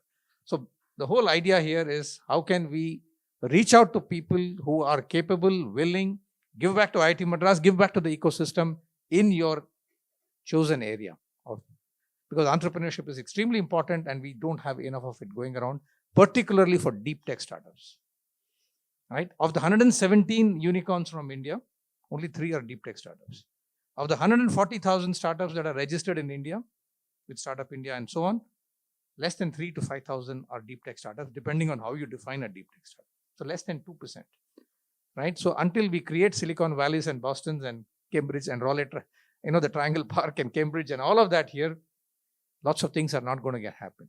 So this is simply a call to action and participation and help from all of you. So this is the GDC. Thank you very much. Have a great stay here. 45th reunion is a fantastic and great to see so many of you turn up here. All the best. Thank you so much, sir. Thank you for sharing with us your vision. I would now like to call upon the CEO of the Office of Institutional Advancement, Mr. Kaviraj Nair, to please speak a few words. I'm actually not going to, I know all that I wanted to speak to you has already been spoken by all the previous speakers, so I'm not going to take much of time. Just want to introduce my team and a little bit about what we do. So I'm from the batch of 99, and we have now a fairly large team, professionally run, to meet with the alumni and to fulfill many of the requests and the requirements that come from the alumni side. So we have Sujata here from the 83 batch. Yeah, you would have interacted with her. Um, we have Shweta here. She's also an alumna. We have Selvi. Is she around? She was here. She just went down. Okay, so Sujata, Selvi, Shweta, all of them lead the alumni outreach part from the office. And of course, Vidya is also there. Vidya has also been speaking with all of you. Yeah, Selvi has just come in. So, in terms of any of your engagements within the campus, in terms of, say, if you would like to give a guest lecture, we run something called leadership lecture series to kind of facilitate interaction of the senior alumni with the students, to give them perspectives on various parts of professional and personal life, right? Like, so if you are here for a few days and if you would like to interact with the students, we will be more than happy to facilitate some of those sessions for you, facilitate some of the meetings with the faculty and others, or any of the engagement mechanisms that Professor Kamakoti and Professor Ashwin spoke about earlier. So if you would like to be part of any of those areas, we will be more than happy to facilitate the interactions and the engagement for you. I think that is pretty much what I wanted to discuss. I know that it has been a long morning for you, so please have a great time in the campus, and thank you, everyone. Thank you so much, sir. The journey of IIT Madras continues to expand globally, and as spoken about previously, one of them has been the IIT Madras Zanzibar campus. And with that, joining us today is Professor Preeti Ahalyam, the Director in charge of IIT Madras Zanzibar. She would be joining us virtually this morning. She is an esteemed alumnus of IIT Madras from the Department of Chemical Engineering, holds the distinction of being the first woman to lead the IIT. Her exceptional contribution to the scientific community earned her a place among the 75 women in STEM and the prestigious Indian Institute of Chemical Engineers Young Achievers Award. She has also been part of initiating the program of YRF with a batch of 1979. Over to you, ma'am. Welcome this morning. I just started to say that if you will allow me, I'll take a minute or two just to present a couple of slides about IIT Zanzibar, because I feel like people will be curious about it. Although my mandate today is to talk about the Young Research Fellow Program. Is that all right? Everybody Abima. Yes. I promise if it's very brief, I'm sure we have. You can just let me know. Many of you know how to get in touch with me anyway. If you want me to speak about IIT Zanzibar, but just wanted to say welcome to IIT Zanzibar. We have taken this really old, I would say almost egregious step into the African continent, and I just want to show you a few photos. This is our transit campus. You see the blue skies, you see the IIT Madras logo. When we launched in 2023, just over a year ago now, we got a lot of press and people heralded it as IIT Madras India's okay into really building out the higher education in Africa. And the envisioning and the participation from both the governments. I think Professor Kama already told you how closely we work with the office of the President of Zanzibar. It has been really fantastic. We've come here with the full-time programs in data science and AI. It's managed to be an international campus, so it is open to students of all nationalities. We run our own screening tests at an interview process. We are in year 2 right now. In fact, just today we are opening out the applications online for our third batch onboarding. At this moment, we have more than 100 full-time students, mostly from Africa, various parts of Africa, including Zambia, Kenya, Tanzania, mainland, and Zanzibar Island, and of course, various cities in India. We offer this interdisciplinary curriculum which was built and approved at the IIT Madras Senate, and it's really fantastic and I think a fair bit different than what we had seen earlier. And the reason we did it this way is that we are a modern and 21st century institution that has to face the needs of a different generation and also a different world. Our research is also underway, and already our small group of men, most of them young faculty, we have 5 assistant professors, rest of us old people are on deputation here. They're already in international conferences. We participate routinely in policy dialogues. We've been going to many opening out many opportunities for interaction with industry as well. The ministry departments and corporates are coming to us. We are a very unique kind of place. There is locally there is no educational institution, and I guess a bit pride I will say of our stature. So we are people are reaching out to us for several short-term courses, skilling, professional development and so on, and we have already done a bunch of them in data science and in the machine learning and so on, which is the core strength of the institution right now. Although with the influx of our faculty from other departments in IIT, we're also able to do things in structures and blue economy, always important for an island like this, but also in civil engineering and construction management. Students are doing very well. They participate, of course, in hackathons.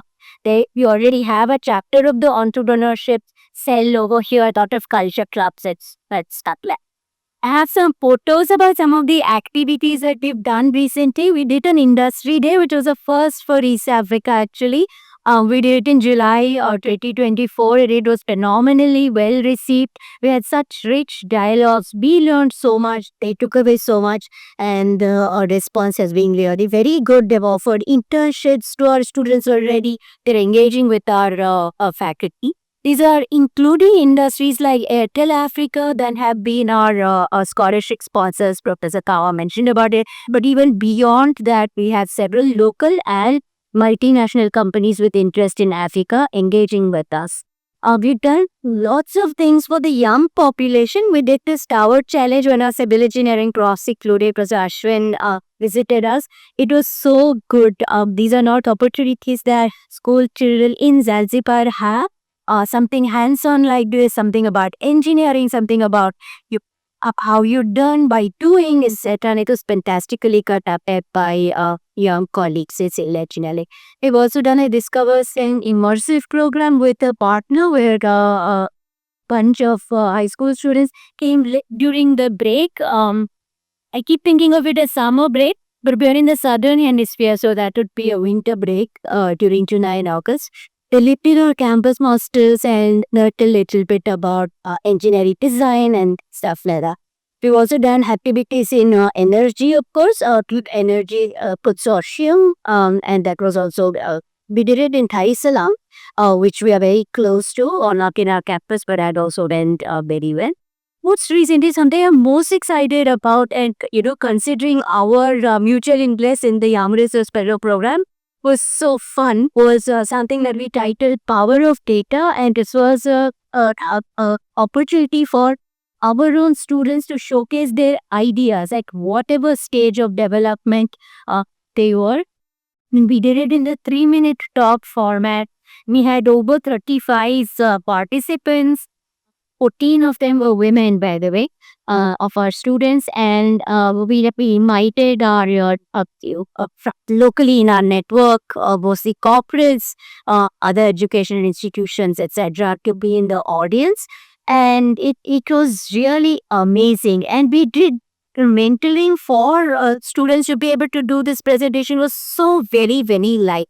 That I'm very hopeful that a program like the Young Research Fellow, etc., in the future will sit very well in this population.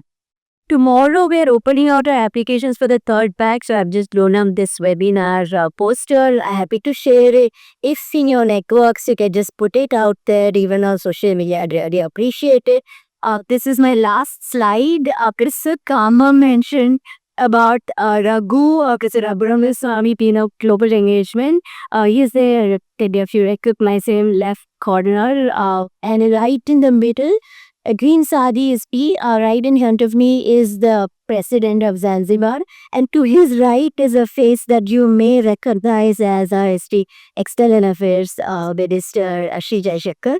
This was in July 2023 when we signed the MOU for partnering with this lucky knitted country with blue skies, and it's an absolute tourist spot you must visit. So thank you. I'll stop sharing this and talk about what I was supposed to in the first place, which is the Young Research Fellow Program.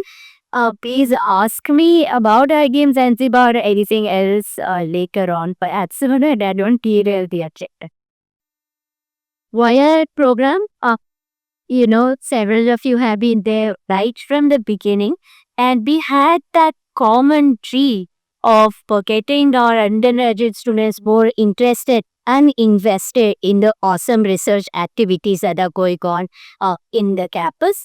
And over many discussions, you remember that we said that this intervention has to come in fairly early in the undergraduate curriculum.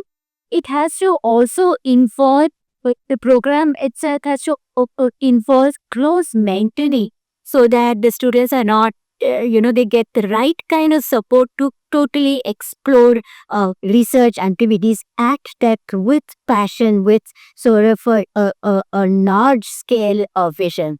And we also said that there are, this was 4-5 years ago, our discussions. At that point of time, although the color of this, the landscape of this has changed in recent times, thanks to leadership of our various teams, directors and the Alumni Association, we said that this has to involve alumni in a very unique way, and that is what works best for you, for us, or the students. And we also said that there are models like the Undergraduate Research Opportunities Program in MIT and other things. Purdue University also has something like that.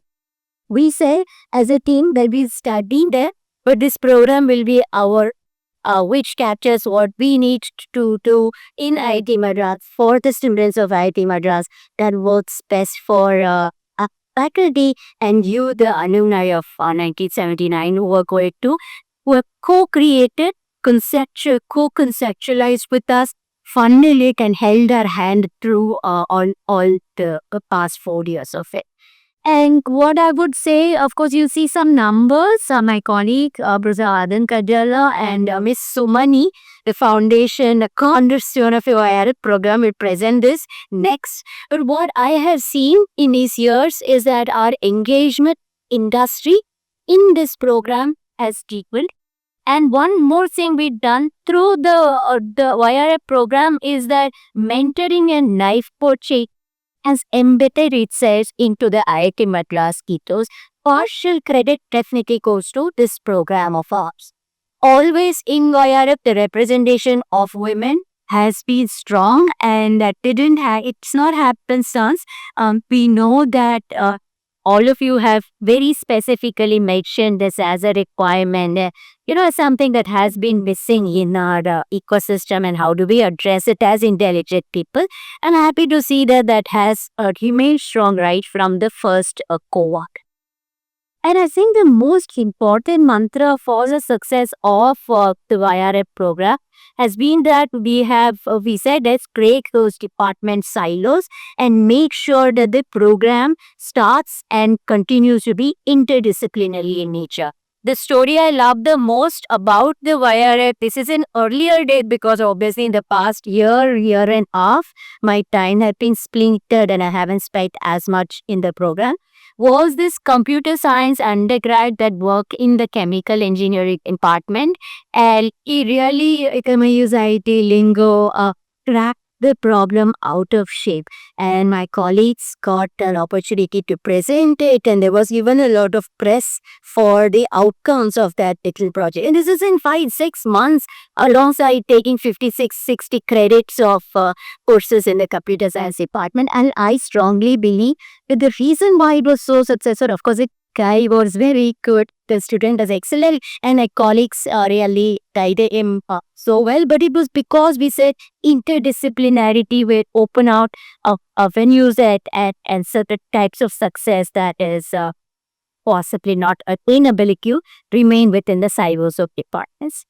I think if I had to really reflect upon the program in these past 5 years of existence, it has now stature. It started with nothing, right? This wasn't even a word in IIT Madras.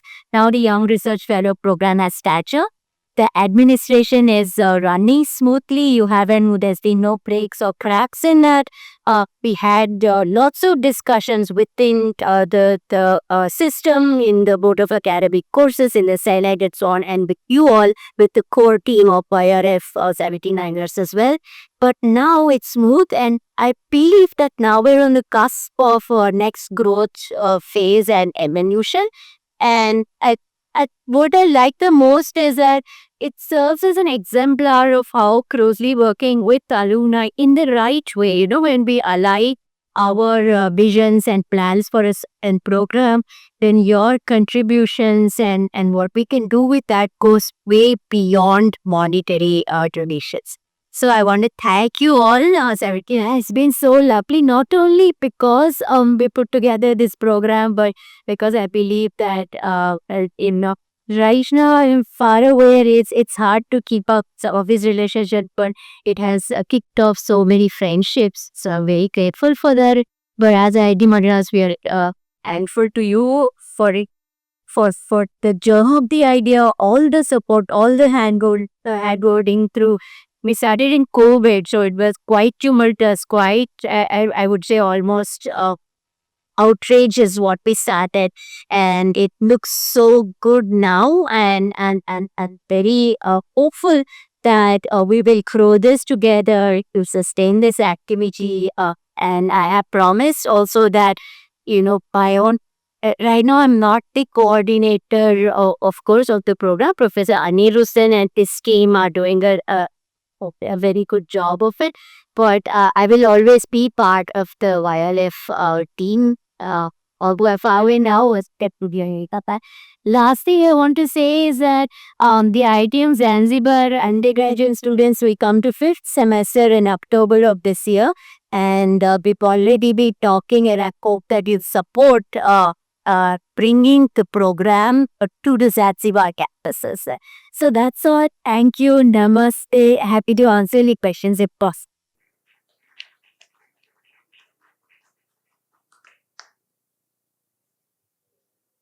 So it gives me great pleasure to thank Preeti for joining us today remotely. It's normally part of my intro, and I missed it today. I don't know how. That when I introduce myself, I say I'm batch of 95 and classmate of Preeti Agalayam.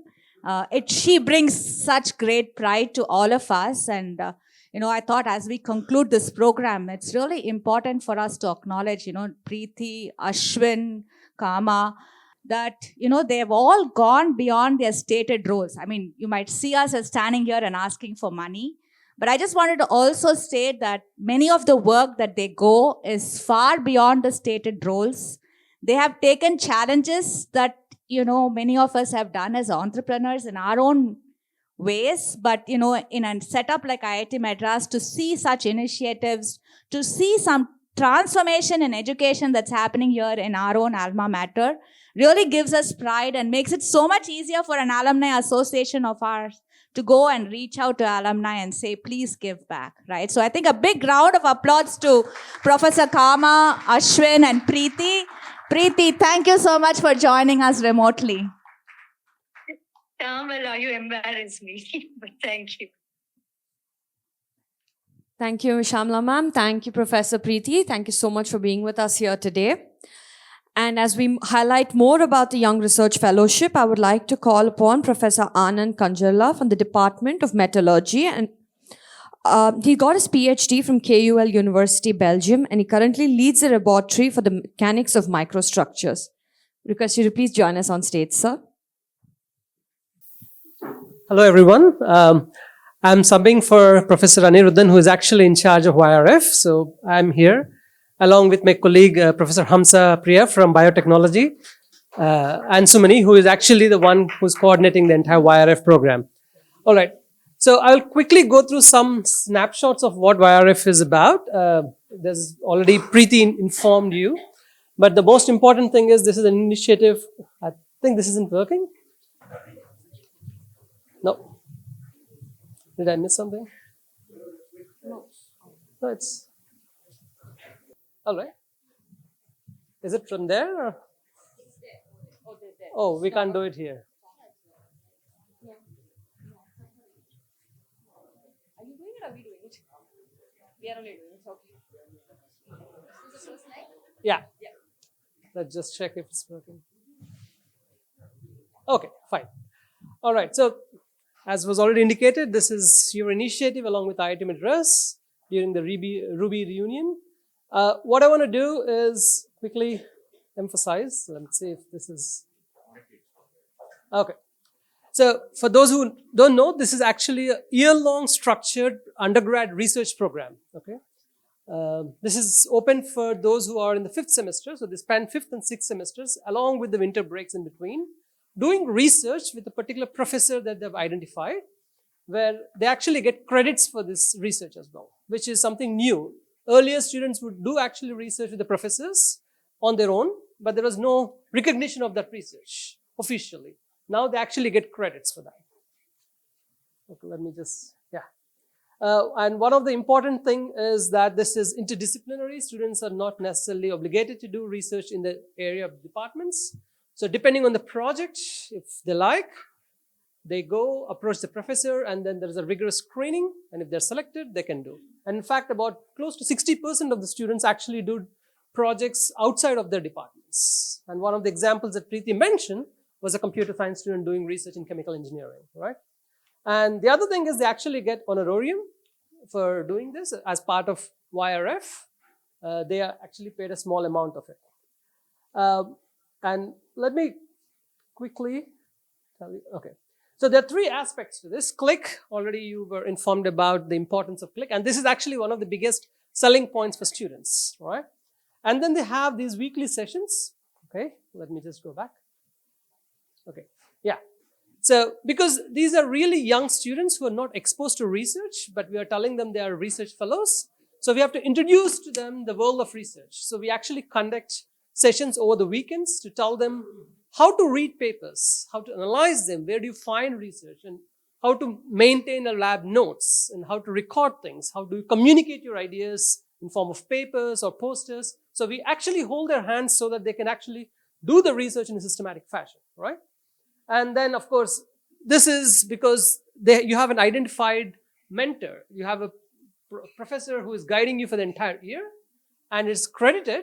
So students have the benefit of interacting with the professors outside the classroom and discussing about the research, right? So these are YRF journey in the numbers. So typically, you see the number of projects that we have received is more or less continuously increasing. So we have close to 200 projects that are being offered, okay? And then what you have is once the projects are announced, students will choose projects from this according to their interest. So not all projects offered by the professors are chosen by the students. Depending on the student's interest, then the number goes down.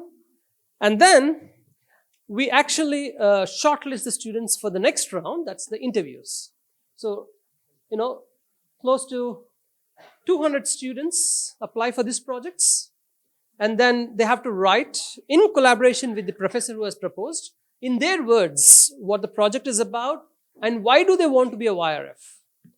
And the core team, Professor Aniruddhan, me, Preeti and Hamsa, we actually go through all of these write-ups and then shortlist. And then we shortlist about 60 to 70 students, okay? And then we interview them for half an hour. Okay, and from there, depending on how we feel about the student, we finally land up somewhere here. Okay, sorry. Okay, so we have on an average about 25 to 30 students every batch. Okay? So we don't have a fixed number saying that we have to take so many. We just go with how we feel about a candidate, yes or a no, and that's about it, right? And one of the important things that we want to point out, and Preeti also mentioned, is that we have been also reaching out to industries to partner with us. And as part of the projects that are proposed, traditionally it was the faculty members in the institute who would propose projects.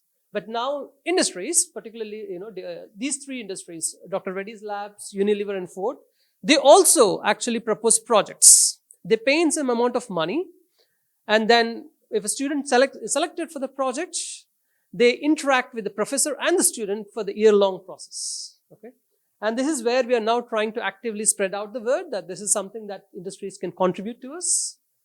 Am I audible, by the way? Sorry. Okay. So, one of the things I want to bring to your attention is why students want to be part of this, right? I have few of them in their own words. These are as written by the students in their application process, and I've highlighted one of the important aspects is, so the weekly, So the weekly sessions and the click program is something that's very attractive to them because students, as part of the regular curriculum, are not really taught how to do research. At the end of the in the final year, final semester, they're supposed to do BTech projects or dual degree projects, but they're never given formal introduction on what it means to do research and how research is different from the regular teaching curriculum. So the idea that we actually have dedicated sessions, I mean, as simple as how to make an attractive poster, how do you pitch your ideas in a PowerPoint presentation? And these are things that attract them, apart from, of course, the regular idea that it is part of the graded curriculum. Their research gets recognized and they're formally part of a very elite club, right? So in fact, it's extremely prestigious. Now, and all the undergrads, they think, it's a badge of honor to be a YRF. That's what they feel. And the other thing, again, click mentorship is something that comes again and again because they really like that. And the idea that they actually have this clique of other fellow researchers who are in the same boat with whom they can discuss, that is something that is very encouraging for them. If you are going to work with a professor on your own, but you don't have fellow batchmates with whom you can share your ideas, your disappointments, and things like that, that's not really attractive for them. But the fact that you have a clique of 25 students who are all in the same boat, starting at the same pace, is something that's really attractive to them, right?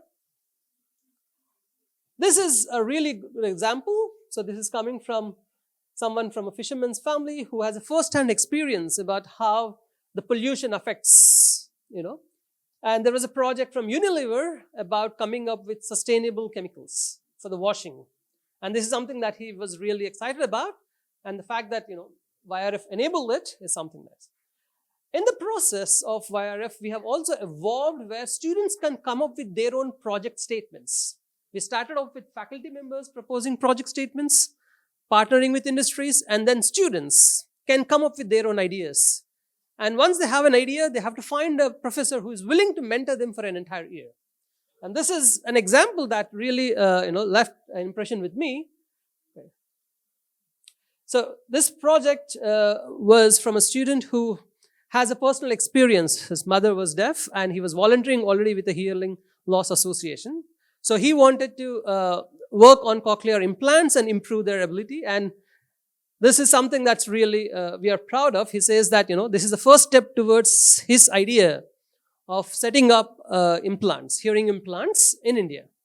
And this was something that the student came up with his own, and a professor was willing to mentor it. I think this is something that is a deeply personal thing where students see that YRF is enabling them to bring out their ideas, their experiences in a personal way. And for that, we are, of course, very thankful to the whole batch which enabled this program. Okay. Apart from this, just to give you where they are now, as expected, of course, they are in the top tier schools around the world. That shouldn't really surprise us. A lot of people are in the Bay Area as well. Let me go back. All right. So again, it's predominantly US, but that's not really surprising.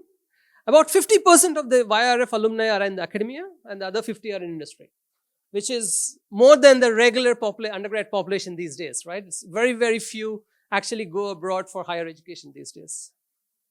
And they are, of course, also in the industry.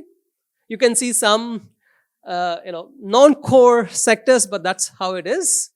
And something worth highlighting, I think. Yeah. So these three companies, they're at least, these three are where the YRF alumni are the co-founders. Okay. Yeah, thank you. And one of the outcomes of the YRF program, of course, they do research, but some research can lead to publications, right? So here is one example of Jugal, who has published as an undergrad, third-year student, based on the work, and he's very proud to also acknowledge. Yes, he is in fact in Unilever now. So big round of applause. Yeah. Apart from publications, students also actually. Let me just go back. I think, yeah. Sorry about this. So, in fact, when we take YRFs, we give them scholarship for an entire year, but we also fund them. Students can go and present their work at conferences abroad and in India. And, when they come to us, Sumani has been actively involved in helping up with the funds so that they can, because there are very few programs that allow undergrads to travel, especially for conferences, and then go abroad, right? So this is just a snapshot of few, presentations, but there are a lot more to do so. And then I think this is the example that Preeti was mentioning earlier. So there's a lot of media spotlight also on some of the activity that came out with a collaboration with a computer science undergrad and a chemical engineering professor. So where there is a scope for us to highlight and advertise, that's always there. Okay. One of the big things is at the end of the year, we actually have the annual showcase event where some of you have visited us, where all the students put up posters, and it's an open, widely advertised. Students explain what they were up to for the last 1 year and share things, and we ended up with an all group lunch together, right? Sorry? So this typically happens in August. So they are in, at the end of third year, these are the different years, sorry. So typically once they finish the YRF program for a year, the summer, they go for internships abroad or somewhere else. They come back. August beginning is when the semester starts, or the end of July. So 2 weeks into the semester is when we organize this on a Saturday. No, because this is exclusively only for those who are in the third year. So we hope that no student. No, it's the entire 2 semesters. So it's entire third year. Yeah. So we'll continue. Please.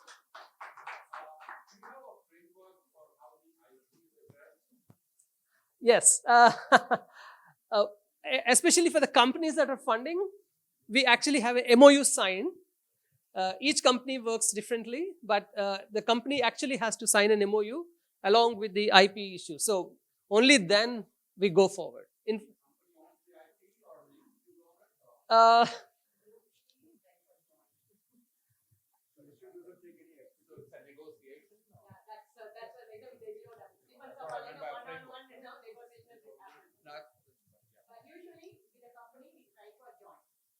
That's the default. Typically, it's the default that, if work is done here in IIT Madras, we need to get the credit as well, right? So, yeah, that's the default option. Absolutely. You are the one who are bearing the whole thing, right? So, yeah. So,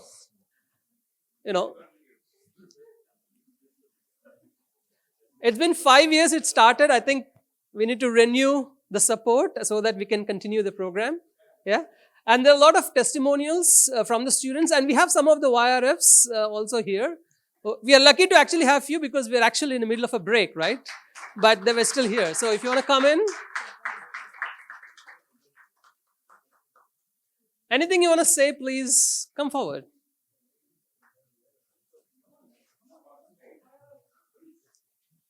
Yeah.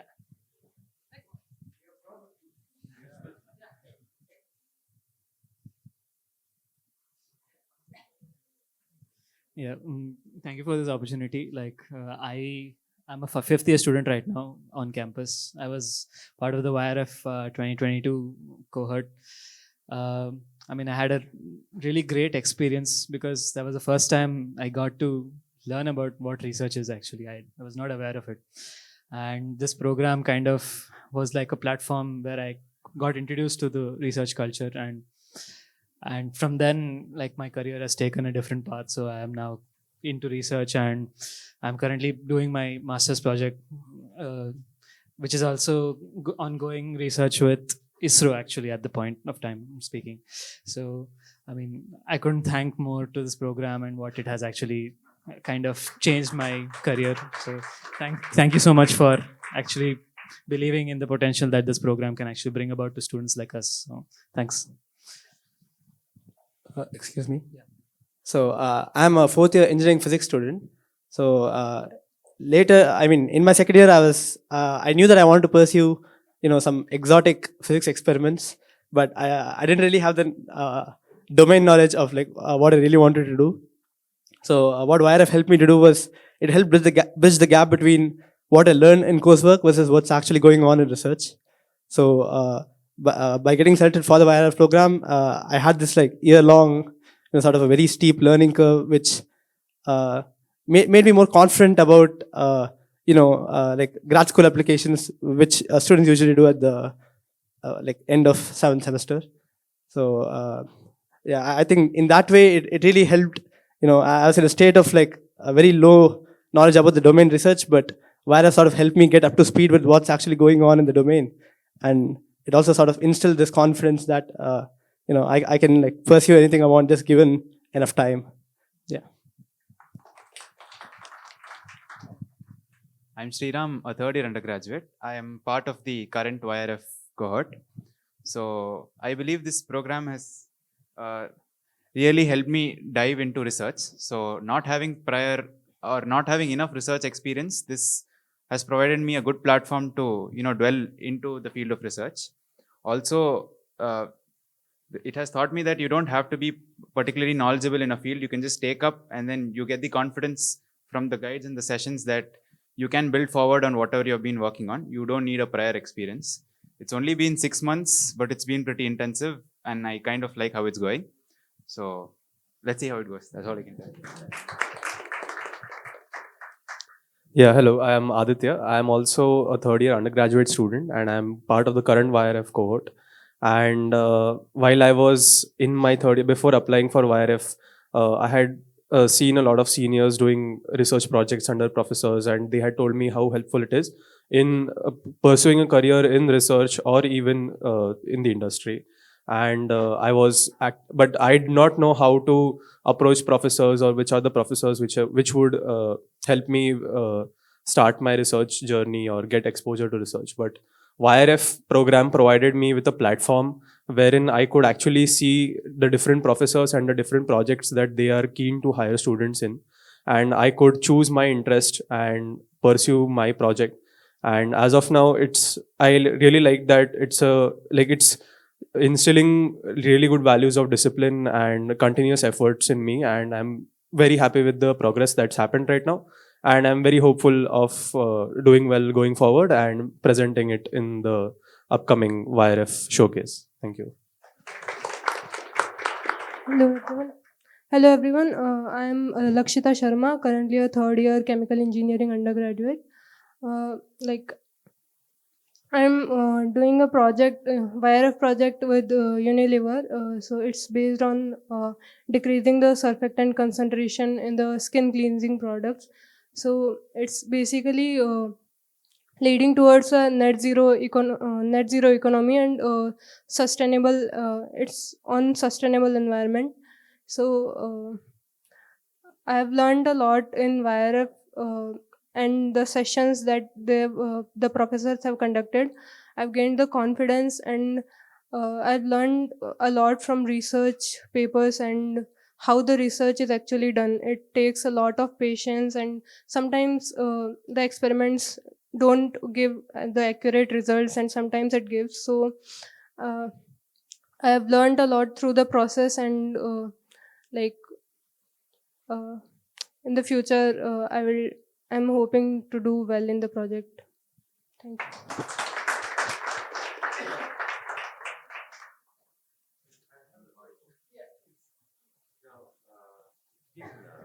It's been 5 years since you started the program.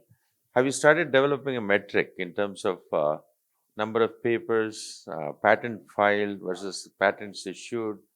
How many of them are being tapped by the industry? How many is in the shelf to be tapped, etc.? We have so far actively stayed away from the quantitative analysis of what it means to be a successful YRF. In fact, that's one of the questions we ask the applicants, when they apply, say, at the end of the year, what would you consider as a successful YRF? What we want is not something quantitative yet. What we want them is to get exposure to the idea of research. And in the process, if a paper comes across or a patent comes across, that's great. But we don't want to start off saying that, hey, this is one of the things that would be nice to have. Because this is maybe a little bit daunting for a third-year undergrad to expect a paper when he is also doing courses, right? Having said that, there are students whose work has actually translated into papers. I've shown you one, but there are others who have published papers who are in the process of doing it. I don't recollect anything that in terms of patents that has been filed, at least not to our knowledge. Were there any patents filed, Sumini? So they're right now in the process of doing that. But to be honest, quantitative metric is not something that we have been looking at. Yeah.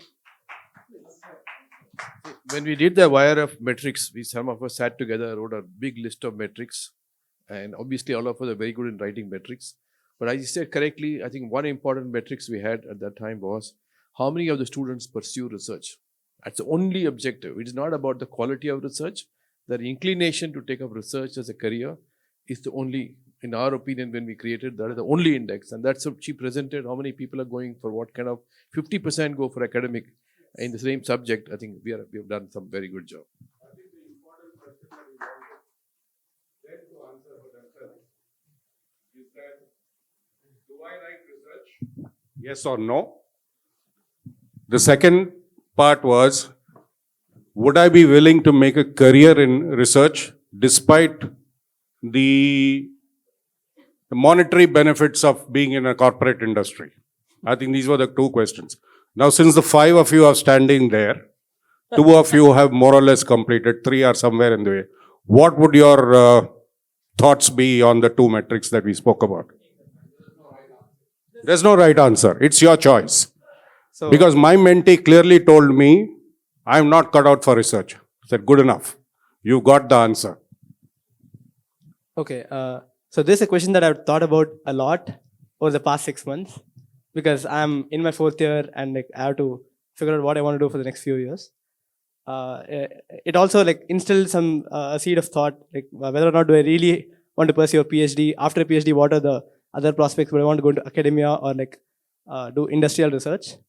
So in this process of introspection, what I really found out was that what the aspect that I liked about research was that it allows me to number one, so I'm a physics student, so I'll speak from a physics perspective. It allows me to, number one, learn physics, which I really enjoy. And number 2, actually use physics to build devices. And that's really where my interests lie. And I think that's a lot more common in the R&D sector of industries, or even many top academic labs in the world, which are actively trying to use physics to build cool stuff. For example, I can give you, quantum computation, which is a very exciting field right now. There's another field that I really like, which is, you're trying to use nuclear fusion to create energy sources. And I see that as one of sort of the biggest applications of physics in the future. And all of these are right now through the path of academia, because academia is where most of the R&D is done. That's where you figure out most of the challenges, etc. So even though there's not an instant scope for making money out of this, I do think that if you really want to find a way to make money out of it, money out of research, it is possible. You just have to find the right way to do it. So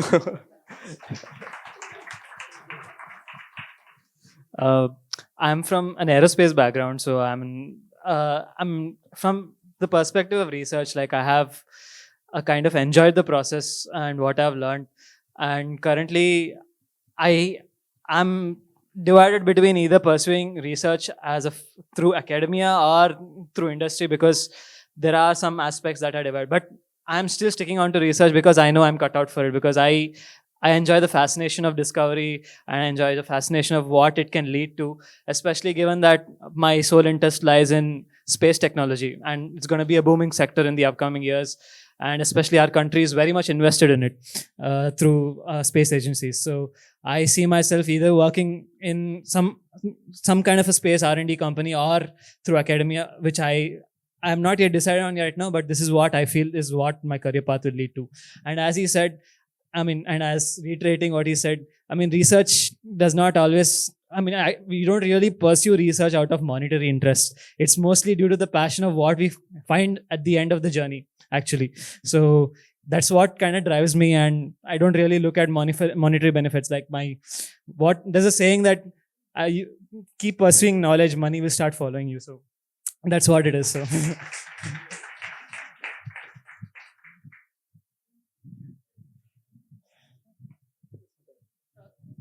I would like to add one other thing. There's a spillover effect from YRF, because you see, not all projects and all students are eventually shortlisted. But in the process, what happens is there are projects which the faculty have floated. Students have shown interest. They just were not shortlisted for YRF. So those students and faculty still work together.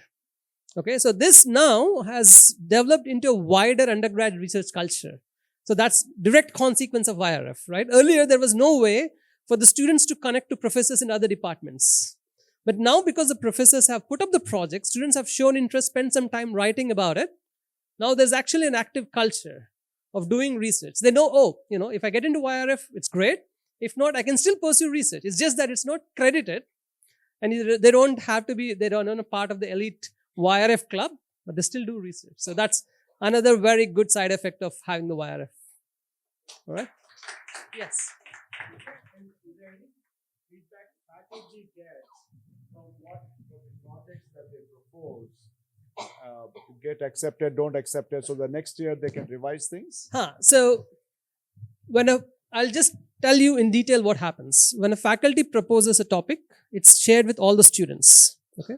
Students are expected to go and talk to the faculty member, get more information about what the project is about, and supposed to write in his own words or her own words what the project is going to be about. Okay? And then, apart from that, they have to write the statement of purpose, why they want to be YRF and things like that. So the core committee of the YRF professors go through all of this write-up, and the professor who has proposed the project rates the student based on the interactions that they had. So that's one of the metrics that goes into helping us for the shortlisting. So that's the way it works. So, all right? Yeah. Yes. Presented the stats, I saw a drop in the last 2 years. Is there any reason for that, or is it just that you can actually do that? So the drop in students and in previous students. So there is no conscious decision to reduce the number of students. The number of students who applied are more or less similar, I guess. But there was one transition that happened. Earlier, students can apply to multiple projects. So somewhere, I think 2 years earlier, we have said one student can only apply for one project. So then, so there was a slight transition. But there was no active. It's not a funding issue for now. But it is. I will, excuse me, can you put the presentation back on?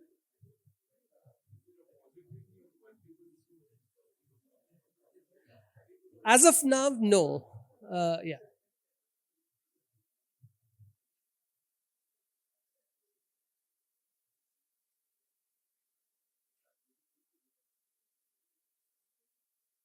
Yeah. Oh, okay.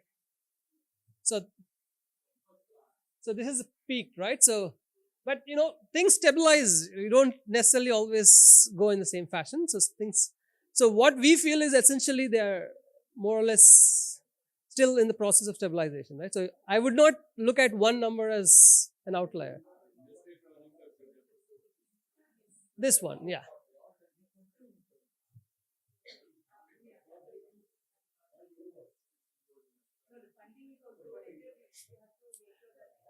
So just to because this is coming up, let me just also add, for every YRF, we actually pay, the scholarship or honorarium. On top of that, they are entitled for some funds to carry out their research to help them out, and occasionally to also go and present things like that.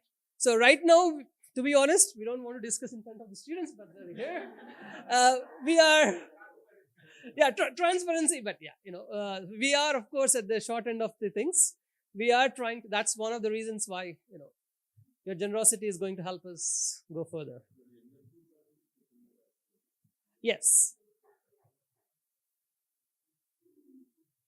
So, in fact, just last month we were in IITM Research Park pitching the whole thing, and we are again doing one more session next week online to attract students. In fact, those who are in IIT Research Park, they're supposed to anyway interact with IIT Madras, so they get credits for being there.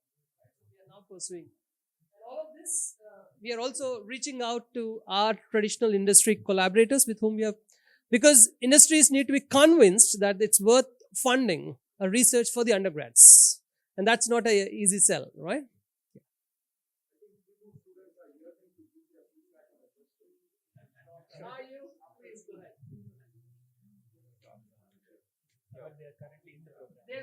Yeah, we are currently.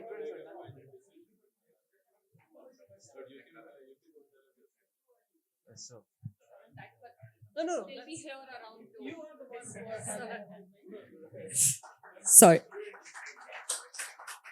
Extremely sorry, but the students will be here around. You can continue to interact with all of them. And very sorry. Thank you so much. Thank you so much, Professor Anand. Thank you so much for being here. We will still have a few more faculty videos that we have, testimony videos about YRF. So we'll continue talking on the same subject, but to speed along. Can we play the videos, please?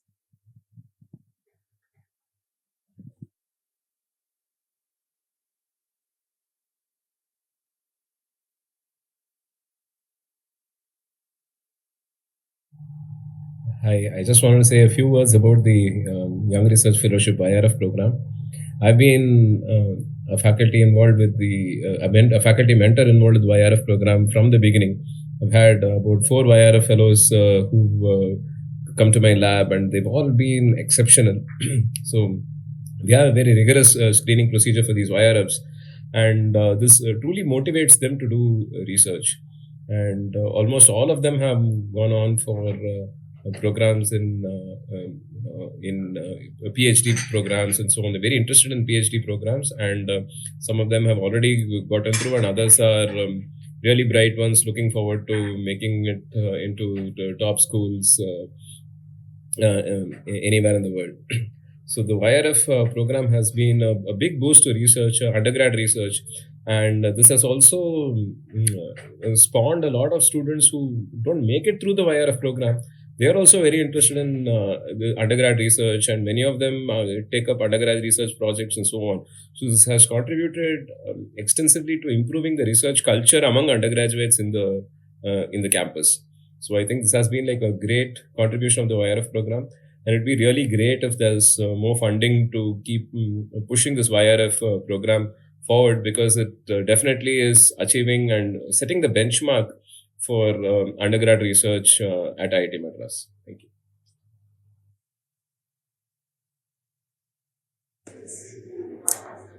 Hello, I'm Shivaramakrishnan, an associate professor in the Department of Physics at IIT Madras. It gives me great pleasure to say a few words about the Young Research Fellow Program of IIT Madras, which is a very exciting program where young researchers, that is our talented undergrads, take part in a competitive process and enroll into this program to work with various faculty members. And this really brings out the best or some of the best of these young talented people who are in our institute. They do a wide range of projects. With me, students have worked on particularly optics and photonics related projects, and we have taken this work to the level of having a couple of patents filed and possibly also a couple of publications coming up. This program really adds so much value to their otherwise largely curricular education in streaming their energies or academic energies towards the research worlds and prepare them to get propelled into the world of research, innovation, and a lot more. So, more power to this program, and we hope to see this grow bigger, stronger, and fly higher. Congratulations, YRF team.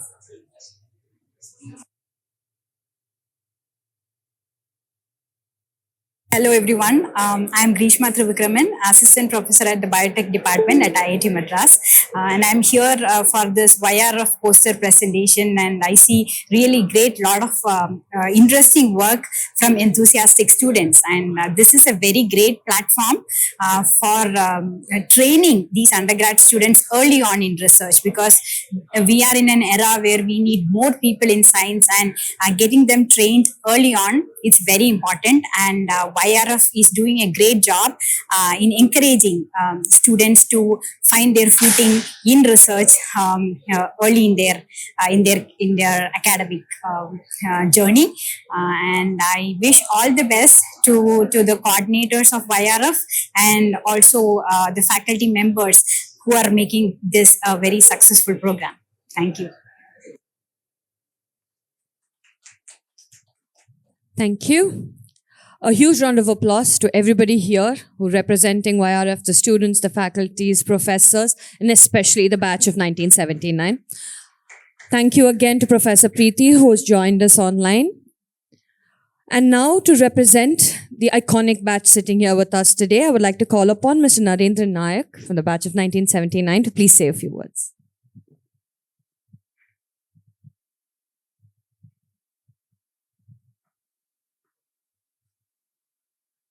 Man, I never thought I'd stand here someday, 50 years after we all got into this prestigious institution. It's really an honor and a pleasure to see so many of you here. How has your day been going so far?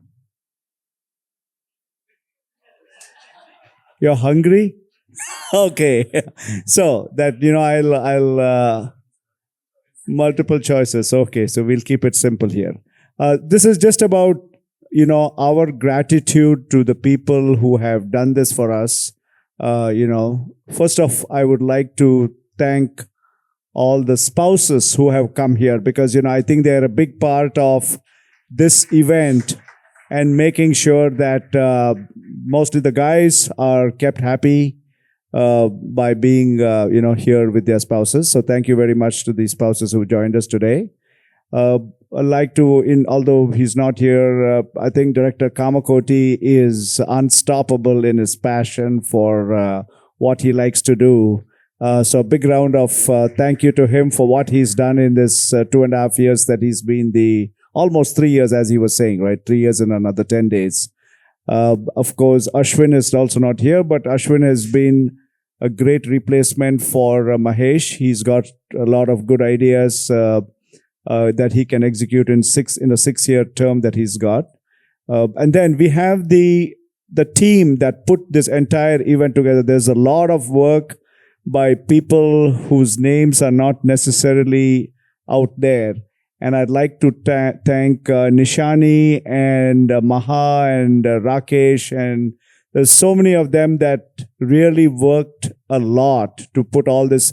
And, when they told, Sarang's first day, the security challenges, all kinds of challenges that were coming up. And they kept, there were questions being asked in the group. And I'd kind of send it off to them and they'd, run around and make the right emails and phone calls and get all these questions answered so that we all could meet here in a nice environment. I think they have some great food also for us. They asked a few questions. One was, what would you guys like to do, right? Some of it is, we want to relive the memories. And while something like Sarang is going on, it gives us an opportunity to see how that event has matured over all the decades. I happened to be at a couple of Mardi Gras even after I graduated because I was working local. But I think it's nice to make sure that we walk around that area and experience that as well. So just a big round of thanks, and seeing that the YRF program that was launched 5 years ago has seen, and I've also met some of the other people like the guy from Cluso. I've spoken to people who actually experienced it, and they're all praised for the benefit that they have reaped out of that particular program. So I think we can be proud of it, and we can be thankful for the opportunity that the Institute has given all of us to really make a difference in the area that we as young teenagers started benefiting from starting 50 years ago. So thank you all. And with that, I will hand it off back to.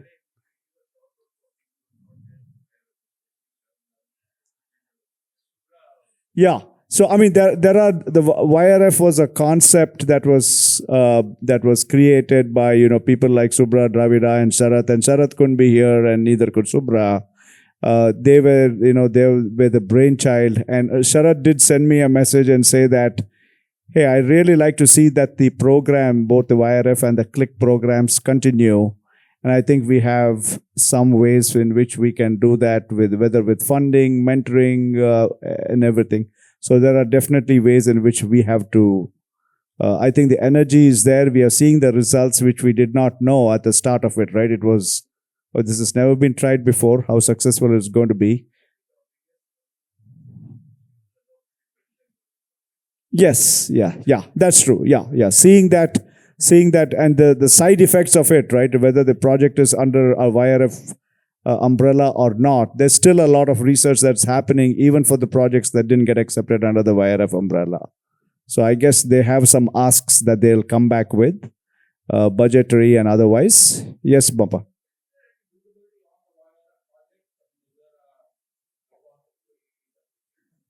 I think this was shared. I think you had shared something before about the list of projects that were done, and maybe.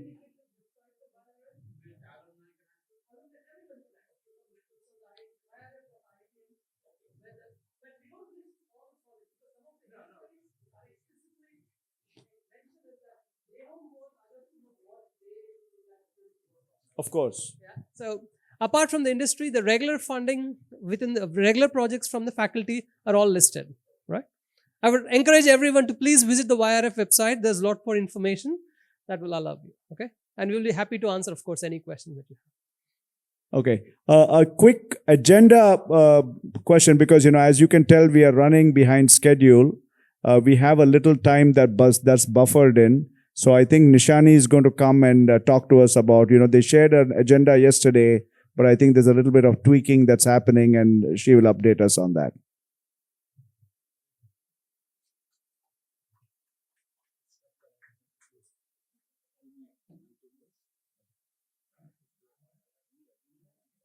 Oh. Side, if Nishani, you want to check give it me. out, yeah. We have V.R. Venkatraman who wants to make a brief announcement here. So we'll hand it over to him for a moment. Actually, I'm standing in for another of our alumnus. He wants to remain anonymous. He couldn't be present here. His cousin's daughter is autistic child. And one of the things the person said is one way of his participating here was to just have some trinkets with this child has made. And it's a magnet, fridge magnet or something, and a link keychain. So I'm just leaving those here. There are only about 40 or 50 of them. Each one of you just take one of it. More particularly, he wanted me to read something. So it was handwritten. The child is called Kavita. And I'll just read what has been sent to me. I'm just reading it verbatim. Probably take a minute. This, I think the mother has written on behalf of the child. A small write-up on behalf of Kavita. Kavita Creations is the activity that the child engaged. Yeah, thanks. Silence is golden, a very common proverb that we experience every day through Kavita, our daughter, whose silence speaks more than her. Kavita lives with her autism spectrum disorder since age 2 and has bravely handled resultant sensory and neurological impacts with a smile.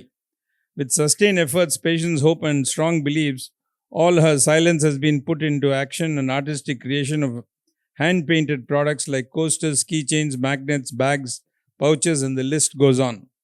The girl who had difficulty to sit for just half an hour to perform any task has progressed to what she does now.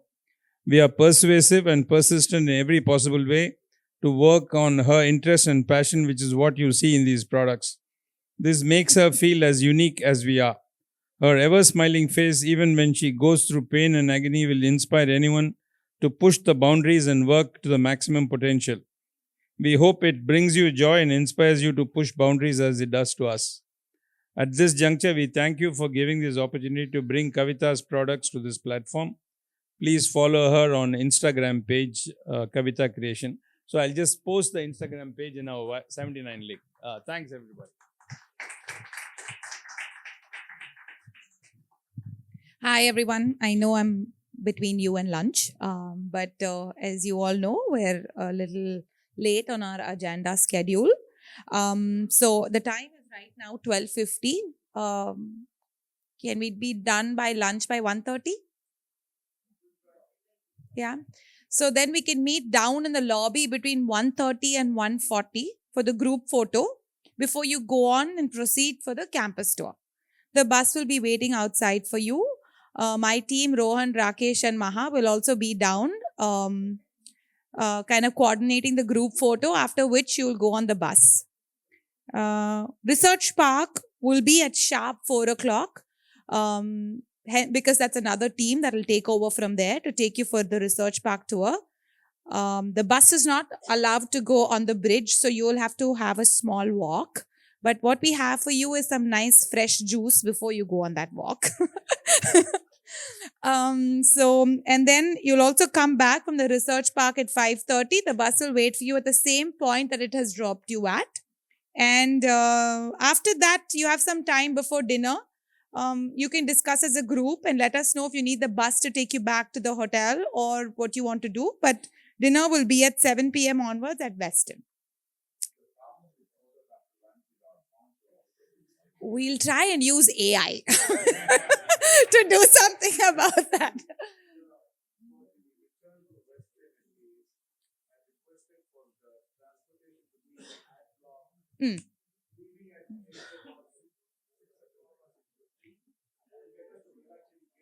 So we have one buggy and one cab for you here. So we can take shuttle back. So bus will also be there. So if it's more than 10, 15 people, then they can take the bus. If somebody wants to really go to Velachari Gate and walk it from there, buggy is available as well. You can hang around. Anyway, you have Rakesh's contact number, Ram's contact number, and Maha's.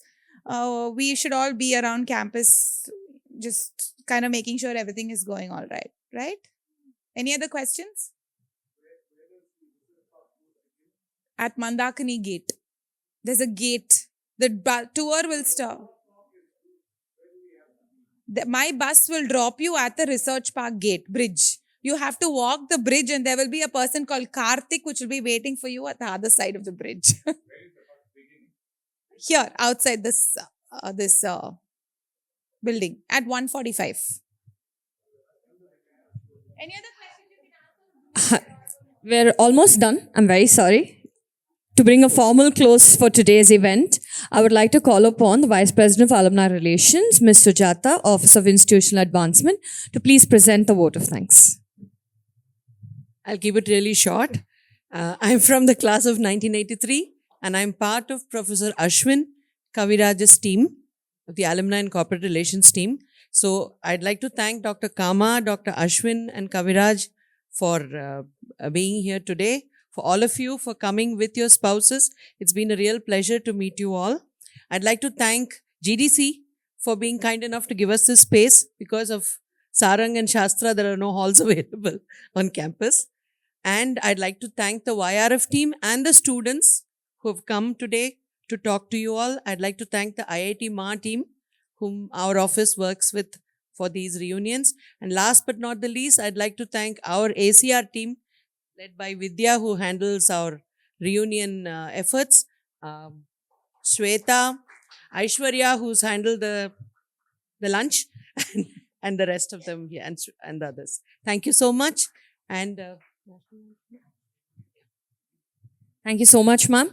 We request you all to please rise for the national anthem. जनगण मन अधिनायक जय हे भारत भाग्य विधाता पंजाब सिंध गुजरात मराठा द्राविड उत्कल बंगा विंध्य हिमाचल यमुना गंगा उच्चल जलधि तरंगा तव शुभ नामे जागे तव शुभ आशीष मांगे गाहे तव जय गाथा जनगण मंगलदायक जय हे भारत भाग्य विधाता जय हे जय हे जय हे जय जय जय जय हे